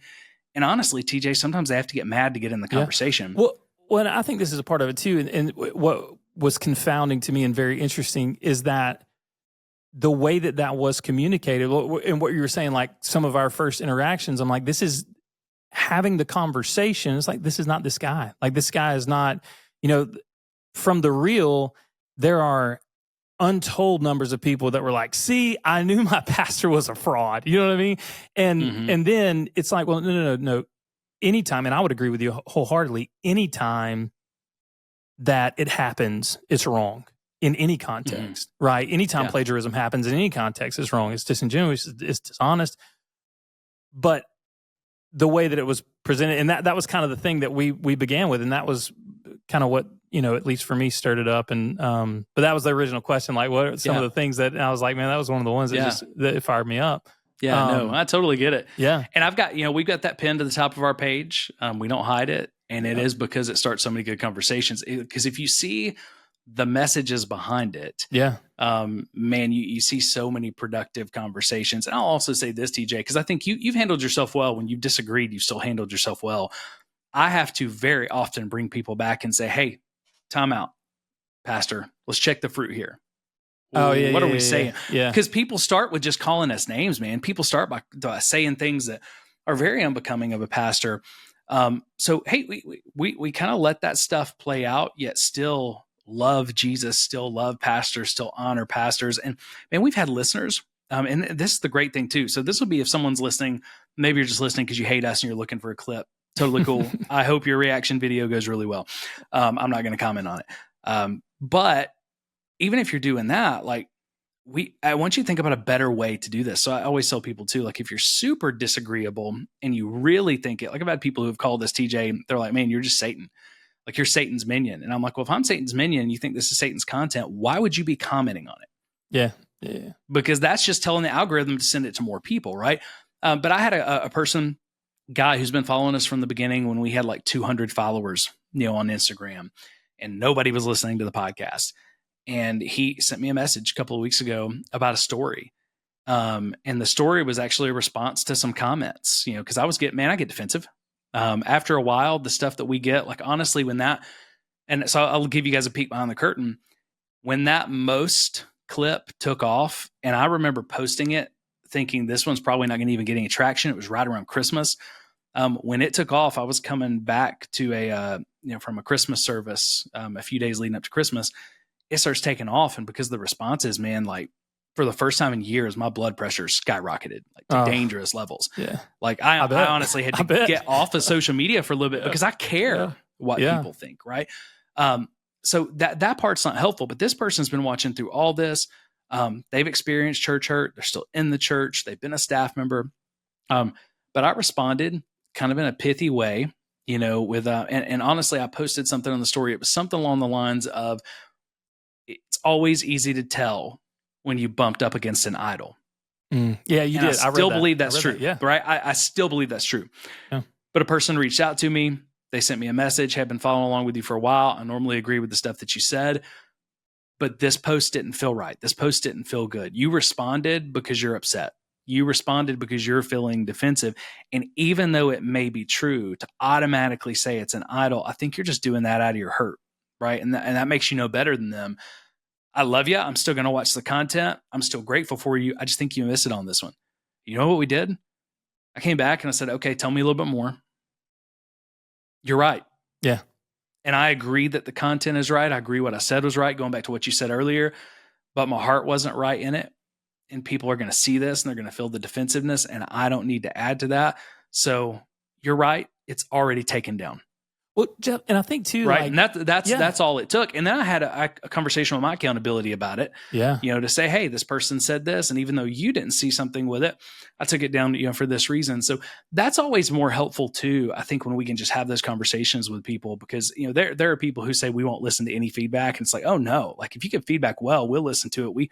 I apologize. I take things down. I've done that. And so a lot of it's about how we give that feedback too. I was about to say, it goes back to what we were talking about earlier, giving correct information in a way that's not correct, right? Or in a spirit that's defensive or angry, or hurt people. We say we've heard that a million times, and that's true. So when we're wounded, we want to punch back, and typically we want to punch back harder and render the other person defenseless, right? Like render the fight over. But I heard a marriage counselor told me this one time early on in our marriage, where my wife and I, and we've always been open, and that's something just to point back to an early point in the conversation. We normalized from our platform at our church that counseling is okay. We care so much about counseling for I would argue that probably 6 or 7 of our staff members right now are currently in counseling, are open about that. And we try to communicate an openness to our church. And we, so much so that we took a portion of our budget and said, we will fund your assessment and your first 6 sessions. We believe so much in biblical and clinical counseling married together that we'll fund it. Like our budget, we will put a portion of our budget towards that because we believe it's necessary and people need to sit in that. But I heard a marriage counselor tell me one time, and this, man, was one of the greatest things I ever heard. He said, TJ, you can be right in the wrong tone of voice. He said, if you will walk into your arguments, if you will walk into your marriage, if you will walk into your leadership knowing this about yourself, you are going to be right. And when you're right, you've got to be right with the right heart. And so in those moments that you're right with the wrong tone of voice, you got to be quick to repent for your heart and still maintain the truth. And I think, going back, man, some of my, we can pick each other apart all day long, and I can criticize certain aspects, but if anything, like it's good that you're that self-aware or even growing in that self-awareness, because it's like, man, I believe what you guys are saying, and we as a staff we're talking about, like I said, I believe some of the things that you guys are saying are so beneficial and helpful to people that are de-churched, and even pastors to hear, like, man, I didn't know there's this whole crowd of people that come to our church that they're scared to death that this is going to be one more door that's slammed in their face, right? So much so that, like, for me, when we have people come, and several of our staff members have been through this process, people come, they come from another church, they were hurt by a pastor, they're eager to serve, they're ready to serve, they want to jump back in. I'm like, sit for 6 months. Like, go back and listen to other sermons, sit for 6 months, allow God to work in your heart, restore you, begin to heal you, expose sin from where you came from that was done against you, and even sin in your own heart. Like, allow there to be space. But we've been so churched, so many people have been so churched that it's like, no, if I'm going to a church, I got to do whatever they tell me to do, or I got to do something. It's like, no, like, what if you really just sat in the gospel and corporate worship for 6 months, and you listen to God and you allow God to heal some of those wounds in your heart? Like, how much, you know, where it comes from, though? It comes from things, and again, we talk about this, and this really bothers people. I struggle. It's a big red flag for me, the ARC systems, including Growth Track, not because I think they got into that to hurt people. I've never met a pastor who got into ministry to hurt people. Never, not once, at least that I know, right? But the reason why I struggle with Growth Track and why we talk about that so often is because of the language around it, that like purpose language, finding your purpose. We want to help you find your purpose. Going into the actual manuals, what does it look like to find your purpose? Well, we help you discover your spiritual gifts and your leadership gifts and show you where you can serve in the church. The danger of that language, and we often have pastors who don't want to listen to that if they're in the system, and they say, you're just getting hurt over nothing. Well, no, the danger of that is, we've heard so many times people like that, TJ, that they can't get into a church and not serve, even when they're scared to death, even when they're not healthy, even when they know they don't need to. Because to them, they're not pleasing God or living out their purpose if they don't serve. That's what they've been taught through these systems. So when they have a pastor like you who says, no, take 6 months, just be. God loves you where you're at, heal.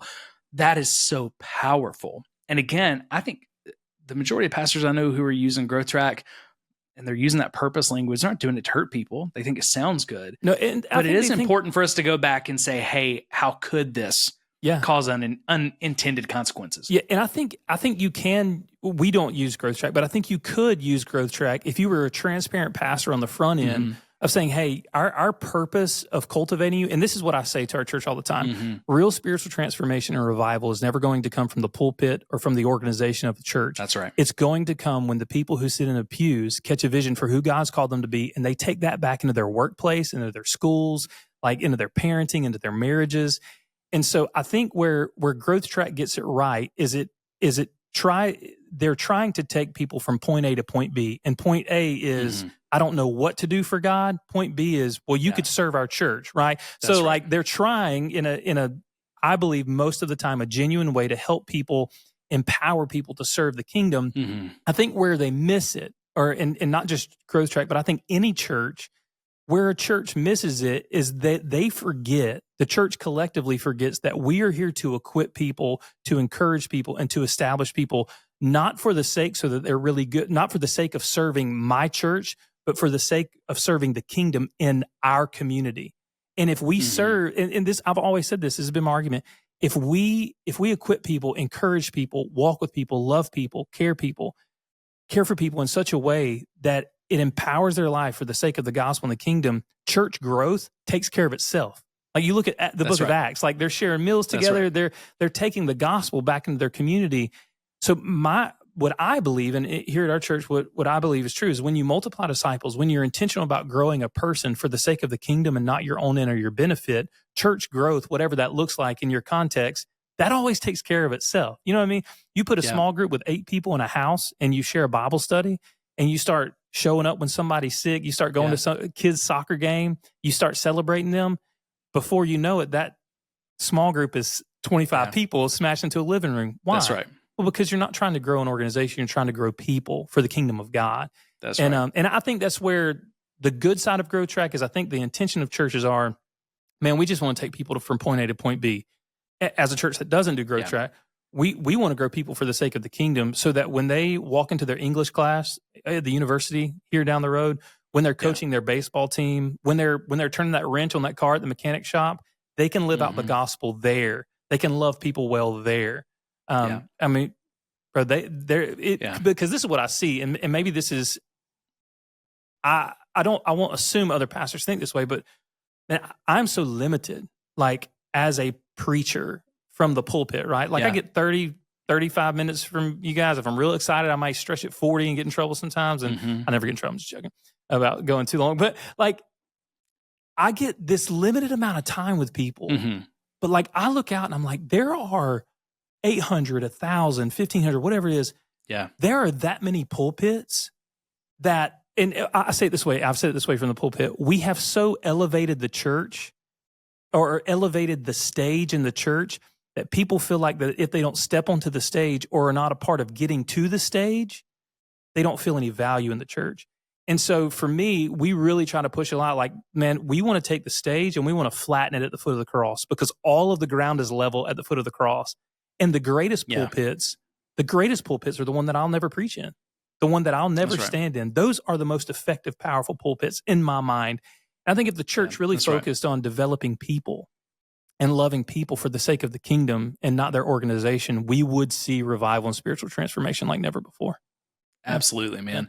And we're going to do another episode on this soon, because I think Growth Track is redeemable. I think there's a lot that can be good about it. We got to be intentional to change some things, right? And part of this is, I've seen pastors who try to use it really well, and they just know what the intended purpose is that's stated.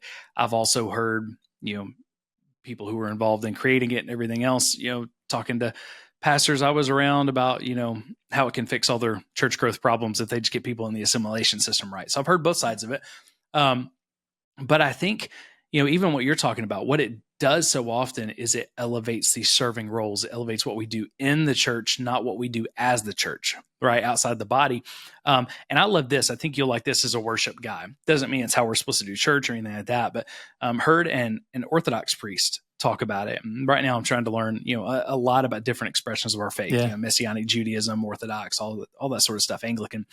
But I heard an Orthodox priest who was talking about it, and he said, when we lead worship, we don't face the audience. Why would we? They're not an audience. We don't face the congregation. We face the same direction as them because we're all worshiping the same God. Yeah. He said, if we face them, some of them will get confused, and think that they're worshiping us. And that when you're talking about elevating that platform, I think that's oftentimes what we've done. I wanted to go back because I really do want to talk about just some practical stuff with your church and celebrate it and ask you some questions about it. But I want to go back. Something I meant to say earlier is way at the beginning of the podcast, and it hit me a minute ago. I was like, we got in conversation. I didn't say that. One of the things that you mentioned earlier was, one of the concerns that you had is people who were just looking for, one final arrow to throw at the church or something like that. For the most part, people have already decided what they're going to do with the church. And again, I'm not painting with a broad brush. That's everybody. But for the most part, people have decided what they're going to do with the church. People who love Jesus and have been a part of the church, experience the good and the bad, they're looking for a reason to re-engage. They really are. But they've got to have a reason to know it's healthy. People who have already written off the church have already written off the church. And there's a lot of reasons we could talk about that theologically, but they're already there. And there's usually nothing we could do to talk them into going back, right? So we're trying to deal with those people who are trying to re-engage. One of the messages we get most often, and I think it's important for you to know this as a pastor. Like, I think it's so important for us to hear. I wish I had known this when I was in day-to-day ministry. One of the messages we've gotten most from the beginning is people really, the number one thing that they're looking for to get re-engaged with the church is they're looking for churches that will start calling their own fouls. They're looking for churches that will acknowledge the mistakes, that will acknowledge the abuse, that will acknowledge the sin. But so many of us, the playbook, man, from the 80s is to defend, to deflect, to blame shift, to villainize. And you've probably seen that in my comments, because sometimes I'll do that with pastors and they get really upset. I'll do that with people, not just pastors. They get really upset because they think I'm calling them a narcissist, and I'm not. But when I see that, the two most common responses that we give is one, hey, where's the fruit of the Spirit in this? Can we start over? Right.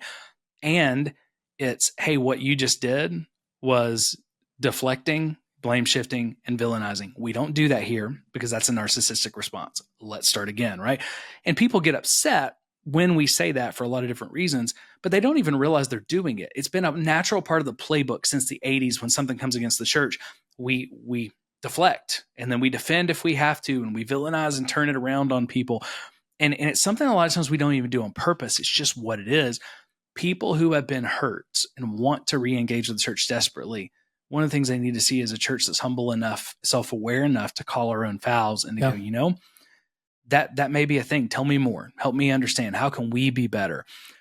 So for pastors, when you have someone who brings a concern like that, if we'll practice James 1:19 and be quick to listen, slow to speak, and slow to become angry, we'll learn a lot. They'll tell us a lot, and it will diffuse the anger when we do that.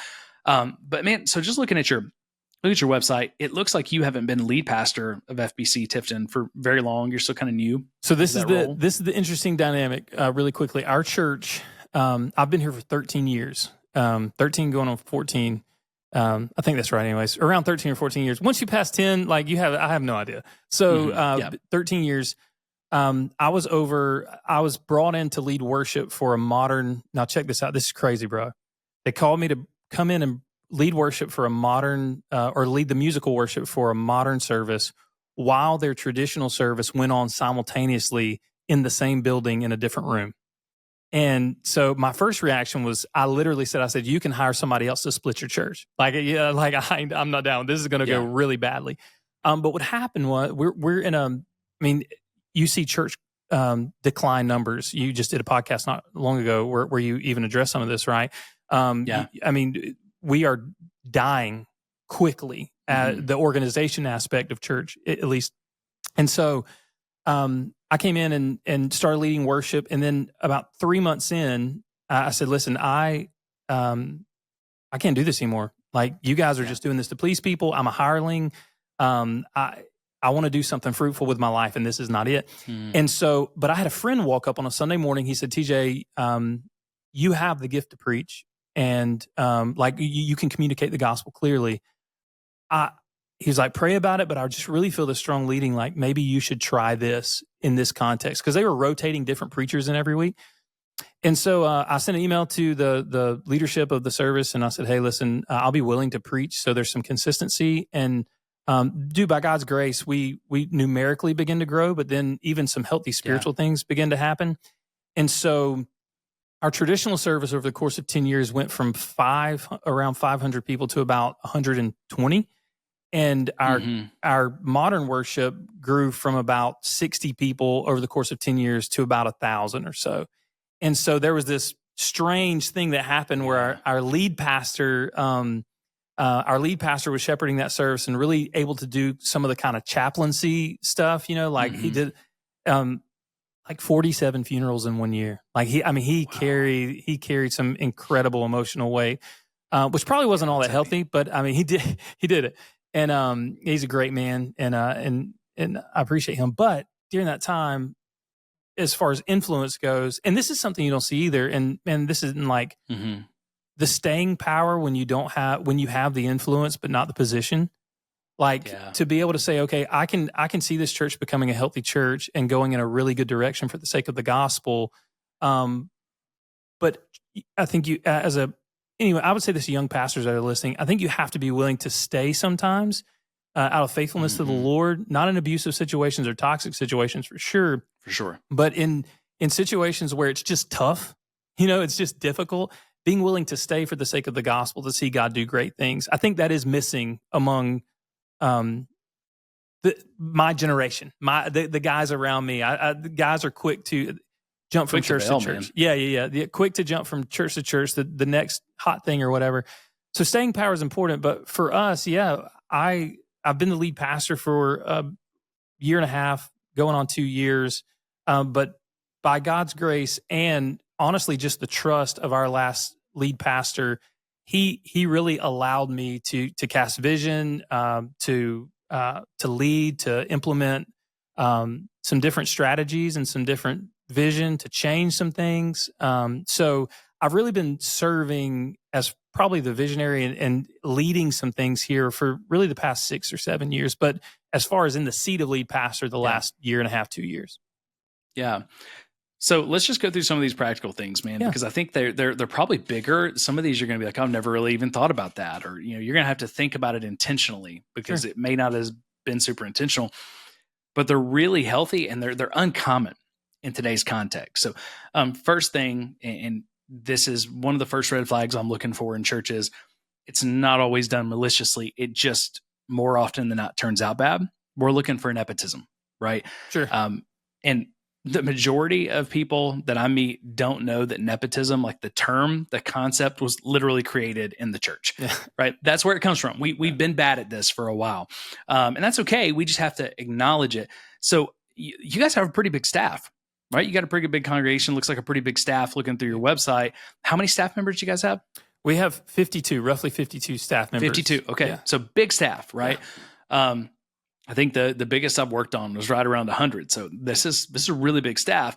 I looked through and I might have counted wrong, because I was like, oh man, I'm going to forget some people. This is a big staff. I only counted one couple that works on staff. Did I miss that, or is that about right? No, that's pretty much right. We have a one lady that serves. No, she doesn't serve in that capacity. She used to serve as like a fill-in secretary occasionally, but no, that's pretty much it. Yeah. And I, because I'm not a big believer that, hey, you can't ever have anybody on staff, especially a big staff that's that's the same kind of, from the same family, but you have to be careful about it. You have to have, policies and boundaries. But that was what I noticed out of 52 staff, only 2 people shared the same last name, and nobody else's name was Mauldin. Yeah. Right. Yeah. It's not like you have a bunch of family members, and it's becoming more and more common. You know what I'm talking about? No, I get it. There to be an entire family kind of running a church, right? So just looking at that, why do you think, like a couple of different variations of this question? One, was that intentional or has it just happened? But 2, what do you think happens that causes us to be magnetized toward nepotism and filling staffs with family members? Like, what do you think causes that? And what could we do as churches to, be careful and be above reproach there? Well, I'll say this. This is the first thing. Who are you going to defend with everything that you have? Your dad. Yes. Your brother. Well, not in your case, but you know what I'm saying? Like what you've experienced. But like typically in that, if my dad's the pastor and I'm the youth pastor, if my dad's the pastor and I'm the executive pastor, if my dad's the pastor and I'm the discipleship guy, who do I want in my corner? You know what I'm saying? Like if I could surround myself with anybody that's going to fight for my good, who's going to spin the story correctly for me, it would be my family. Makes perfect sense. That's also why it's so dangerous too. Yeah, 100%. I was fortunate. My dad was not a believer when I was growing up. It was a very unhealthy. He and my grandfather did not jive. I come from a broken home, and so there's no opportunity for that for me. Like, my dad being an unbeliever for so long, and my mom just came to faith in Christ about 9 years ago. So for me, and this is just where I've been, leadership, seeing church, I look for people, our hiring process. I guess I've been a part of hiring the last probably 9 people. Okay. These are people who, like our most recent hire is a guy named Daniel Gibson. He was a music teacher in the school system who loved the gospel and was faithful in his job. And so I'm looking in on that. I'm saying, you've never served in a church. You don't have church context. You know what it's like to get up every day, to go to work every day, and then come and sit and listen to these people tell me for an hour that I'm supposed to love Jesus, serve Jesus. Like there's a different, when you hire someone from outside the corporate church world, you're getting a real perspective, a real life perspective. Right. And I think that's what the church has missed out on. It was from being in youth group every Wednesday night to seminary to being employed at a church. And most churchmen and women now, not now, and I'll say most, a lot, right? They know church life, but they don't know real life. Like it's their job to be there on Sunday. And so, and one of the ways we talk about it and we haven't figured out how to do this episode yet because we're not sure the best way to say it. Like we don't want to just, say something harsh for the sake of, clickbait or click value, but I can't come up with another way to say it. In the church, TJ, we've become very incestuous. And what I mean is it's a bunch of people who are leading the church who have predominantly been inside the institution of the church for so long, right, from early on in life. And we're getting the majority of our systems from a handful of churches. So there's only a handful of ideas. And the more we grow churches on the same systems, the same ideas, we're losing touch with the parishioner. Yeah. We're losing touch with our world. And that's what happens. What happens, when you let something like incest just go, well, it begins to cause problems because there's too much likeness, right?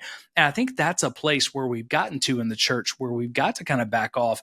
We need more people coming into ministry later in life who have done some other jobs. Yeah. We need systems to come from a lot of different places. Some of us as pastors, we need to pray for a blueprint, for our own community from God instead of going and trying to get one from somebody else. 100%. Right? Yeah. I think this too, Jeff, for me, it's always been important. I came from a background, I'm at a First Baptist church. I did not step foot I went to one funeral in a Baptist church before I was 20. I was 20 years old when I stepped into I grew up non-denominational Pentecostal. All right. Like that's my background. There were people like running pews and doing wild stuff. That was my whole context. And so where I'm at now, what I recognized, I watched in the church, even up until I'd been here 10 years and I encountered, TJ doesn't have a PhD. If we're going to hire a First Baptist pastor has PhDs, right? And so I've seen the value in kind of deconstructing that. We have to hire people who are seminary trained. Some of my greatest evangelists, greatest disciplers on staff, some of my most passionate worship leaders, all of their training came from secular universities where they loved Jesus and they followed Jesus and they had to learn to navigate their faith and hold true to their faith in a context that was not for them or for their faith. And so I think there are a lot of churches and pastors missing out on an opportunity to have dynamic staff members because they do look, if you want to call it nepotism, you want to call it, really just a part of that system of we're passing them from seminary on to somewhere where they were trained to do ministry. Seminary, and you know this to be true, seminary trains you to research really well. It gives you, it teaches you to research and you get really good at reading. I mean, you read so much, but it doesn't teach you to sit beside the bedside of someone that's passing away. It doesn't teach you to go to the broken home where the husband and wife are trying to reconcile. It teaches you none of those things. And so for me, when I'm thinking about hiring to our church or hiring a position into our church, I look at the people that God has blessed our church with and said, is there anybody in our congregation who first, they live a life that's full of integrity? Two, they really love the gospel. And then three, they're good at this job, whatever this is. And if we can find that in the context of our local church, we'll never look at an advertisement page. You know what I'm saying? Like we will never go to Church Index or churchwhatever.com and to find a job. If we can find that in our local context, that's what we want because they know the community. They've lived here. They know these people. And if they've lived out their faith well in this community, then, it gives them an opportunity to do that in a vocational role in ministry. And I've seen that. I'm not saying that part has been intentional. Like we're not just going to here are the 47 guys that'll apply for a youth pastor. Our current youth pastor was a math teacher and a football coach in our community. My assistant was a legal assistant in our community. One of our worship leaders, he was a music teacher in the school system in our community. You know what I'm saying? Like, so they've been a part of the life of this community and this city. So, and that's very important to me. Yeah. Well, I mean, it was so refreshing, such a breath of fresh air to see a staff that big, 52 staff, and there was only one repeated last name. So bravo on that. And sometimes you're going to find really good people who are qualified to do the job, but you run so many risks when that happens. So grateful for you guys being intentional with that. And I always encourage pastors to keep being intentional about it and know, like, what are our boundaries around that? What's our policy around that? How many, family members are we going to have on staff? How do we navigate that? A couple other things, man. Just to be honest, I just want to kind of go through. Sorry. Real quick. It's more of a headache sometimes for them than it is a headache for the church.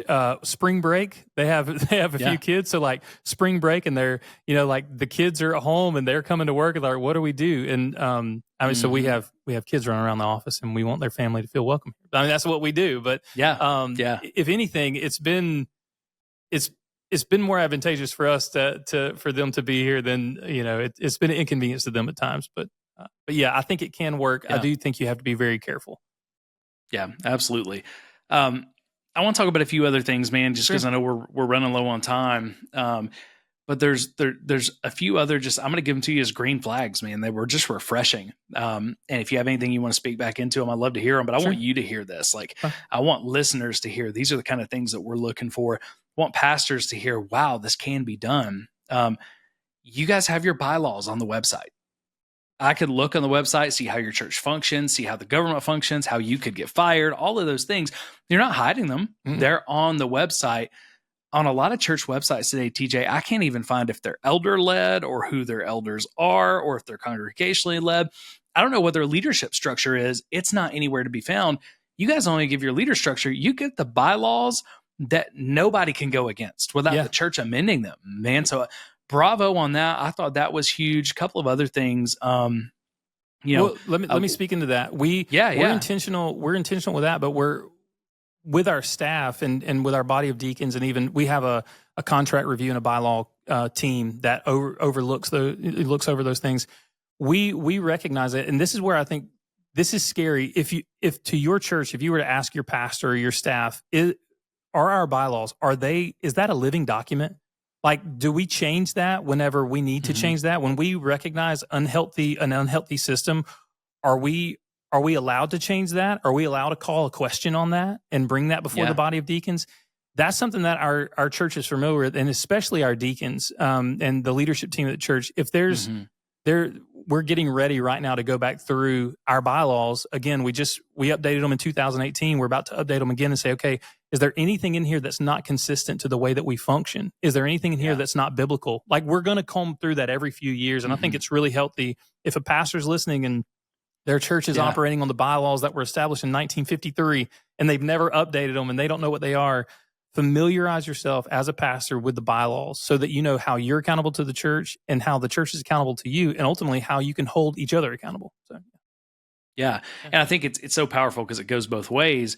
You guys can change the bylaws; they're not handcuffs for you, but you can't just say as the pastor, "I'm going to change this." You can't just get a group of yes men and say, "That's I'm a family decision." Y'all have to meet about it. You have to talk about it. You have to propose an amendment, and then the congregation has to vote on the amendment. So you got to be able to say, "This is why we did this." And we may have time to get into this, we may not, but I found it refreshing that such a big church with a big staff, you're still congregationally led. There's negatives that come with that. I've been a part of those negatives. I've experienced abuse at the hands of those negatives as a pastor, but I could also handle that. I knew what I got into. But there's such a trend to go away from congregational leadership to where just a few people are making the decisions. And I think that's dangerous because it was refreshing for you guys knowing, hey, you can have the best idea in the world, but can you cast a vision to your people of why it's the best decision for your church? That's required in those situations. Accountability is baked in. But you guys, man, this one, so uncommon. You have a detailed budget on your website. And what I mean by detailed, you may look at it and go, man, it's not that detailed. It's just a 30,000 foot view. Most churches, the majority, and I was trying to make sure that's right, the majority that we look at website-wise, you get a pie chart with 4 to 5 breakdowns. Yeah, not a chance here. No, man. I know. I could look at what you guys do with salaries. I could look at the amount of people, and I could say, here's the average salary. Does that look right? Now I can't see things like who's making what. Can't see things like income discrepancy. There are some things that secular nonprofits do with their 990s that I think is helpful, like the top 5 salary earners, putting that out there. Yeah. I would love to see more churches do that. So we're completely above reproach. But all in all, man, you guys had the most detailed budget I've seen in a long time, where you can really tell where the money's going. It doesn't say 49% ministry, and we're left to wonder what in the world ministry is. That's incredibly intentional. I'll tell you this. Every year I do almost like kind of seems silly to say it this way, but like a State of the Union, a State of the Church address. Like when I talk about giving, and it's something that I appreciate, differentiating between a tithe and an offering. And right, like the biblical nature of a tithe compared to an offering. And like this past year, I want our church to know, because some people say, well, those that are advert or would push back against giving to a church, like, oh, we don't know what the money's doing. No, here it all is. But what I try to spell out to our church also is like, you employ 52 people. Of those 52 people, like, by God's grace, like, we're spending money. Like, we get to be a part. I think it's a great joy that a church, and I'm not saying we get everything right. We get a lot of things wrong, and we're not perfect. But we get to be a part of the economy of our city. We have a lot of small businesses, a lot of family-owned businesses. All of those people that the church pays, when a church does it right, those people are going out and spending money in our community, and we're getting to bless the community. We're getting to, we all own homes. We're all paying taxes. You know what I mean? We all are buying paying that astronomical ad valorem tax on our cars now and all that stuff. Like, so we're getting to reinvest into our community. And I think churches that are trying to build their own kingdoms at times will say, well, man, if they know that 85% of our budget is salaries, right? Like, so they'll put 85% of the budget is kingdom ministry. It's like, no, here we, and you looked on the website, like, we are a 51.3 or whatever percent of our budget is salaries. And, but it makes sense when you run the numbers. Those numbers make sense. It's not lavish. That's just what it is for the people who need to run the ministry. Yeah. And if you see, and maybe I look at this knowing that, like, one day I'm going to stand before God, our church is going to stand before God, our body of deacons is going to stand before God, and we're going to give an account for every sermon preached, every penny spent. And bro, that just weighs heavy on me. I'm like, I'm going to give an account for every, and so our staff, having been the executive pastor for 5 years, I get like comical eye rolls and sometimes in staff, because I'm like, all right, guys, we're going to do quarterly audits again. We're going to audit I literally told them yesterday in conversation, literally yesterday, I said, based on another meeting I had with another organization, I said, we're going to go back through our budget. And I said, we are not the government. I said, so if you have something in your budget, you're not going to spend it just for the sake of spending it. If we're not using that for ministry, we're going to reduce our budget. Like, it's not going to be, we're not going to be in the, and I know churches that function as, if I've got $52,000 in my budget, I'm going to spend 53 so I can get 54 next year. You know what I'm saying? Well, man, the last church that I worked at, if we didn't use it, we would lose it. So I'd have to tell my entire staff, use your budget, as icky as that sounded, or we might not have it next time, versus you saying, hey, we're going to reduce our budget if that's what we need to do, but also we're not penalizing you. If you need money to do ministry later, let us know. We're going to find that money to do ministry with. Yeah, we will fund ministry that is fruitful and kingdom-centered. If it's Christ-focused and cross-centered, we will fund that ministry. But we don't, God did not call us to create savings account for our kingdom. He called us, right? He called us to advance his kingdom, and that comes at great cost, and sometimes that's financial. So we want to be good stewards, and that's just a part of it, man. I think I've always believed that people can give to a why. People want to give to a why. And churches that just say, I think it's so cheap to say, well, because God told you to, because God loves a cheerful giver. Well, that's awesome. And that's true. But like, what's the why? Yeah. Who are you serving? Who are you helping? How many families have we, with this? And I told last year, our church, how many people that we had helped to get into counseling, how many ministries that we had funded, how many people we were able to feed in our senior adult feeding program, things like that. I think that's important for churches to hear and know. So I appreciate you saying that. We try hard to do that. Yeah. Well, and the kind of last thing I'll just bring forward, I've got more I could talk about, but we're out of time, and I want to honor you and your time. But man, when I just looked at the way you guys talked about giving, you click that give tab on a church website and you never know what you're going to find. I find a lot of 90-day tithe challenges, which makes me feel so gross. There's fine print with it and everything else. I find a lot of immediately Malachi 3:10, a lot of fear-based type stuff, right? Which again, share Malachi 3:10, but we can't share that with all the context on a giving page. There's so often this fear-based, you're not going to please God if you don't give your tithe and then give your offering, and then you can give to this legacy thing. And there's like all these layers. I was at a church at one point that had levels of givers. And it was like, can you increase your level? And I understand why they were doing it, but it felt so icky to me. Yeah. Looking on you guys, your website, trying to find some of those I wrote down, You never present it in a fearful manner. You never present the people have to tithe to please God. You don't even use the word tithing that I could find.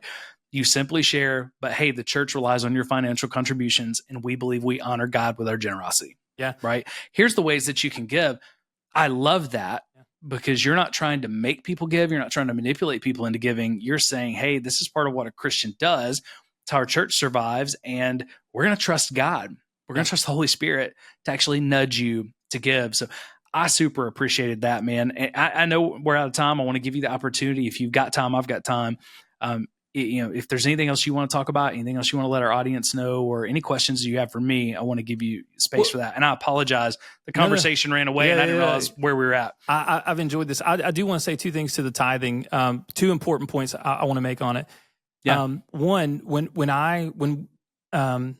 we launched the Modern Service and I took over kind of the leadership of it, I grew up in the Pentecostal church, so I was around the prosperity gospel. Give to God and God will heal you. Give to God and God will bless you. I remember being 19 and calling into one of those shows and saying, how can you tell someone that if I give you $500 as seed faith money today that my alcoholic son is going to be delivered? You can't. That's not genuine, and you're a liar. So I probably wouldn't communicate the same way now. I'd have a better conversation. But I never spoke of it. The first, I would say 6 years that I was here, we just put what we call joy buckets at the back of the room, and I didn't say anything. I didn't even give a time for giving in the service. We moved into a new facility, and I was honestly convicted, just personally, like, man, this is actually, if you're gonna elevate, if you're gonna put preaching and the singing and serving and all these things on the same level, you can't just leave giving in a little bucket at the back. You can if you want to, but like this can be a part of worship, and you're robbing people of an opportunity if you don't let them know that this is worship. And so we began to really preach giving in that way when we preach giving, which is typically every November. And so like this is what it looks like, and it's worship. Like, and it should be glad, generous, and grateful. Those are the three words that you'll hear around our campus. Like, we want your giving to be glad, generous, and grateful. Here's the second thing. We make sure that people know. We say this every Sunday. One of our pastors, Pastor Kenny, typically does our announcements, and he'll use this phrase: if you are a guest with us, if today is your first day, please know that there is no expectation for you to give. Like, we just want you to sit. Like, if you're a family member, and you're a contributor and you're worshiping through your giving, we want you to be glad, generous, and grateful. But if you're a guest, please don't give today. Like, just sit and enjoy. I think that's really important for people to hear, and for people to know that you genuinely feel that way as a church. Like, I'm not looking at you as another potential giving unit, right? I'm looking at you as a soul that God has blessed us with to steward. So anyways, And I love that you use that phrase, because we've talked about giving units and how often that's used, and you've heard it in ministry, but it's something we got to get away from, man. These are people. It always gives me the heebie-jeebies when I hear them called giving units, because it so dehumanizes people. But it does. Anything else you want our listeners to know, or any questions you have for me, man? I've so appreciated this time. Man, I've really enjoyed it too. And I guess for me, it would be, how do you process going forward, even with your Spiritual Abuse Institute? And maybe you've wrestled with this and grappled with this, but like, how do you address people who they are the abuser that have turned into the abused? And this is what I mean. This is one of the things that I've thought about as I was reading comments, because there are some cheerleaders and champions of the podcast that, in their heart, are like, man, Jesus needs to work on my heart and your heart, because you're holding on to a lot of stuff. And there's people that will use your podcast as a hammer rather than a healer, right? They'll use it as a scalpel rather than stitches to patch things up. And so my question is, do you remember that movie, Diary of a Mad Black Woman, Tyler Perry movie? Yeah. Okay. Yeah. Okay. So there's this part in the movie where it's one of the most broken parts of the movie for me, but I've seen this in church over and over, and especially people who've been abused and hurt in church. Yeah. There's a scene in the movie where she's married to an abusive husband. He spends years degrading her, abusing her. And then in a moment, he gets into an accident, and he's rendered a paraplegic. He can't feed himself, he can't change himself, and he can't walk. And she's his caretaker. And so she uses her time as his caretaker to abuse him. She doesn't let him eat. She makes him use the bathroom on himself. She almost lets him drown in the tub at one point. It's a very graphic kind of point in this genuine, part of life where these two people are grappling with this, but the abuser turned into the abused turned into the abuser. I'm like, man, how do you help protect people from becoming the abuser after they've been, because the statistics, domestic violence. I mean, you go outside of the church in the secular world, domestic violence, it's a fine line between, I want to advocate for the abuse, I want to make sure this never happens again. It's a fine line between that and walking over into now I'm big enough to carry the bat now, so I'm going to start swinging it. Yeah. So how do and you pastors protect experience spiritual abuse too. Like, I don't know if you're familiar with Scott McKnight and his work, theologian, seminary professor, just an incredible guy. He's going to be on a podcast soon, and we're going to talk about that when abuse turns to the other side. Good. But for me, man, it's constantly having the conversation, and we probably need to start using this image. This is an image I've been kind of wrestling with because of this very reason.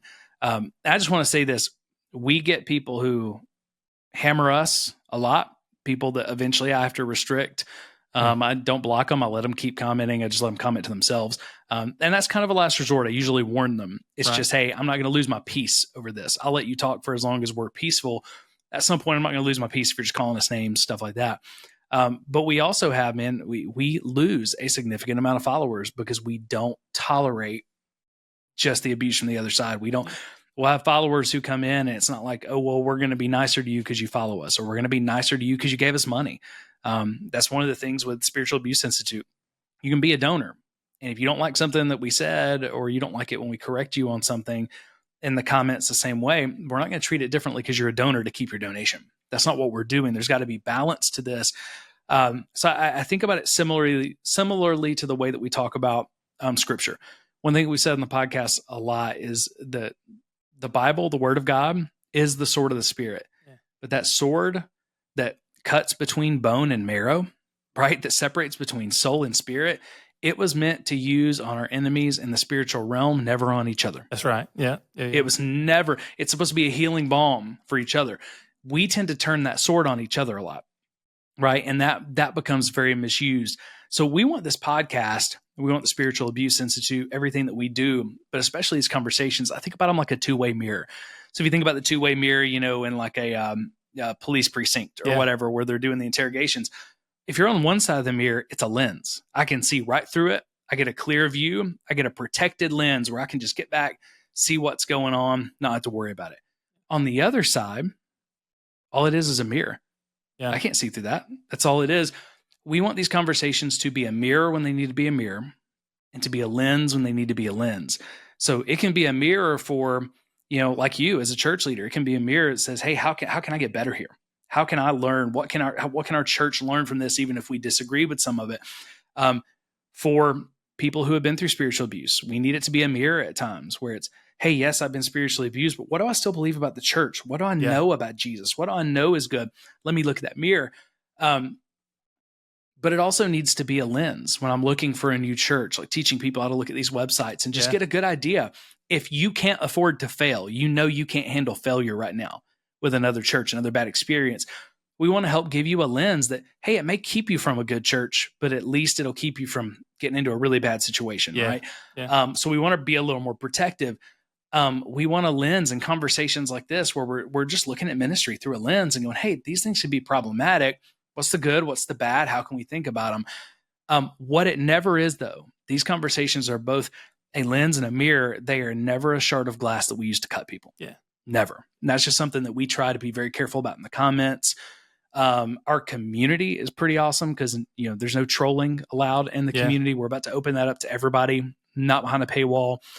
And that's fantastic because people really use it as a lens and as a mirror there. So, again, man, if I showed you the numbers of unfollows we have, you would realize we're a lot less successful than we could be.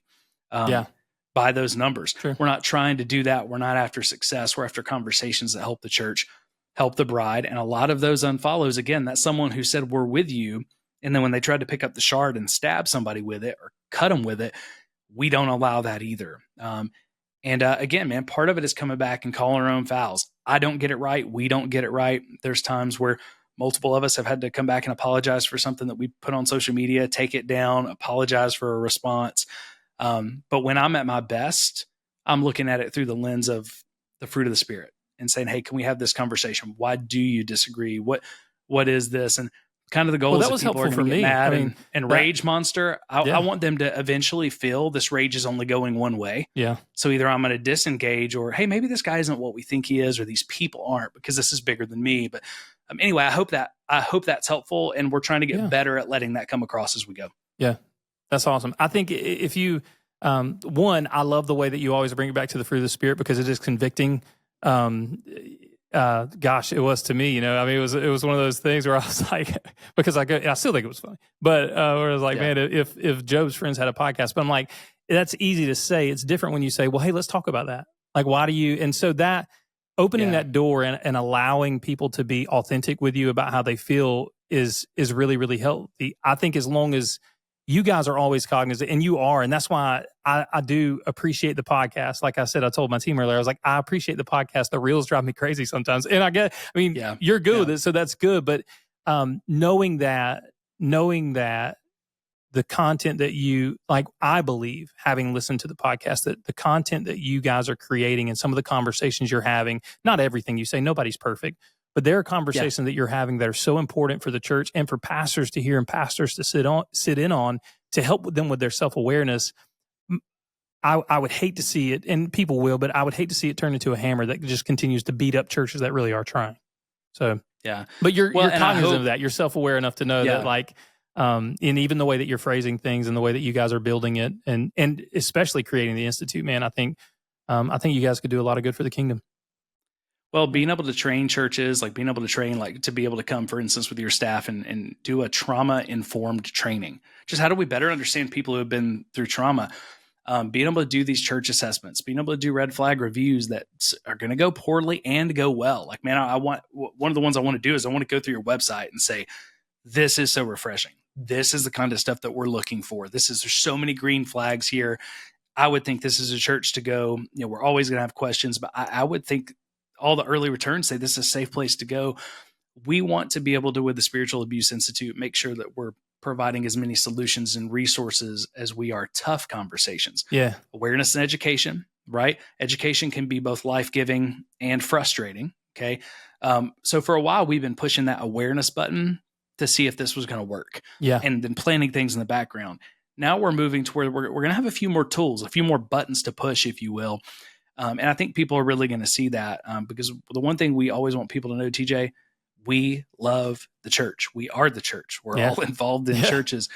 We are not against the church at all, but we are for the church as the people before we're for the church as the institution or a system. So we're willing to deconstruct anything that is systemic or institutional. But we're not deconstructing scripture. We're not deconstructing our faith. We're not doing any of that. And we're trying to help people who are doing that to say, hey, part of deconstruction is putting things back together. Yeah. So can we start bringing all those things you took apart? What needs to go back in? Because deconstruction by itself is just a destructive, unhealthy thing if we don't build something back. So that's right. Anyway, man, I appreciate you. I appreciate your heart, your ministry. I appreciate, again, even the way over time we've been able to disagree because it's been done well enough where it's led to this podcast. I think this conversation was life-giving. I hope it was for you. It was, man. I so appreciate you having me on and just having this conversation, man. Blessings on you guys. I do appreciate the podcast and some of the work you're doing, man. It's great. Yeah. Thank you. And again, man, maybe we can get better when we actually have money coming in on the nonprofit, we could pay some more human editors and it's not just getting flagged by softwares and stuff like that. That might help us out as well. People don't realize how shoestring of a budget this thing is. So if I spend any more money on it out of pocket, I think my wife is going to throw things at me. That's hilarious. But yeah, man, we appreciate you. How can we just as a community pray for you? And we'll kind of end on that note.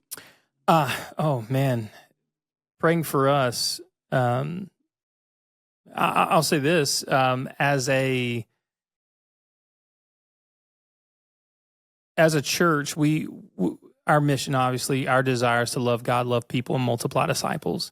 And something that we've been pushing. Every staff member should be in intentional one-on-one discipleship, meaning that there's somebody in your life that you're allowing to speak into your life, to correct you and encourage you. But we're branching that out to all of our leadership, ultimately the church, that if you're a deacon at First Baptist Church, you should be in an authentic relational environment where someone can speak into your life, they can correct you, and they can encourage you. Yeah. And so just pray that we navigate that well. Like I said, man, we get a lot of things wrong. We get some things right. And by God's grace, like we're really trying to cultivate intentional relational environments where people can meet Jesus and do life with one another. And I want to be the kind of guy 20 years from now to where, like, I see the danger, bro. Like you get an echo chamber of people that just champion you all the time. Like I want to surround myself with people that tell me no, and I want our church surrounded, like inviting people in their lives that will not just point out their sin, but point out their sin and point to the grace of God and walk with them in that. Yeah. So pray for that for us, that we would not just be a church that says we want to be a disciple making church, but that we would be a church that makes disciples. Well, I'm praying over that with you for sure. Thanks, man. Those of you that are listening, that are believers and praying people, please join me in praying for TJ and First Baptist Church Tifton, because again, we're just grateful for churches like you that are being so intentional to try to do things right, not perfect, but right. One of the things that I'm super thankful for, even though it doesn't always feel good with the podcast, is one thing that we are not is an echo chamber. We get people upset from all sides, and that helps keep us humble, man. It helps keep us humble, helps keep us asking questions. But man, I'm so grateful for you, TJ. Grateful for your time today. We're grateful for you guys. Grateful for every single person who listens, who tunes in. For those that agree with everything we say and those that disagree with most of what we say, we're grateful for you and for the conversation. So, as always, guys, we want to thank you for listening. Until the next time that we're here together, grace and peace. We're praying for you guys. We're praying for TJ. And I hope that you guys have learned something from this conversation, a lens where you can look through and really begin to see some healthy markers of some churches. Because there's a lot of churches like the church TJ is at that are trying to do things the right way. And this gives us some really cool things to look for. But grace and peace. We'll see you on the next episode of the Church Disrupted podcast.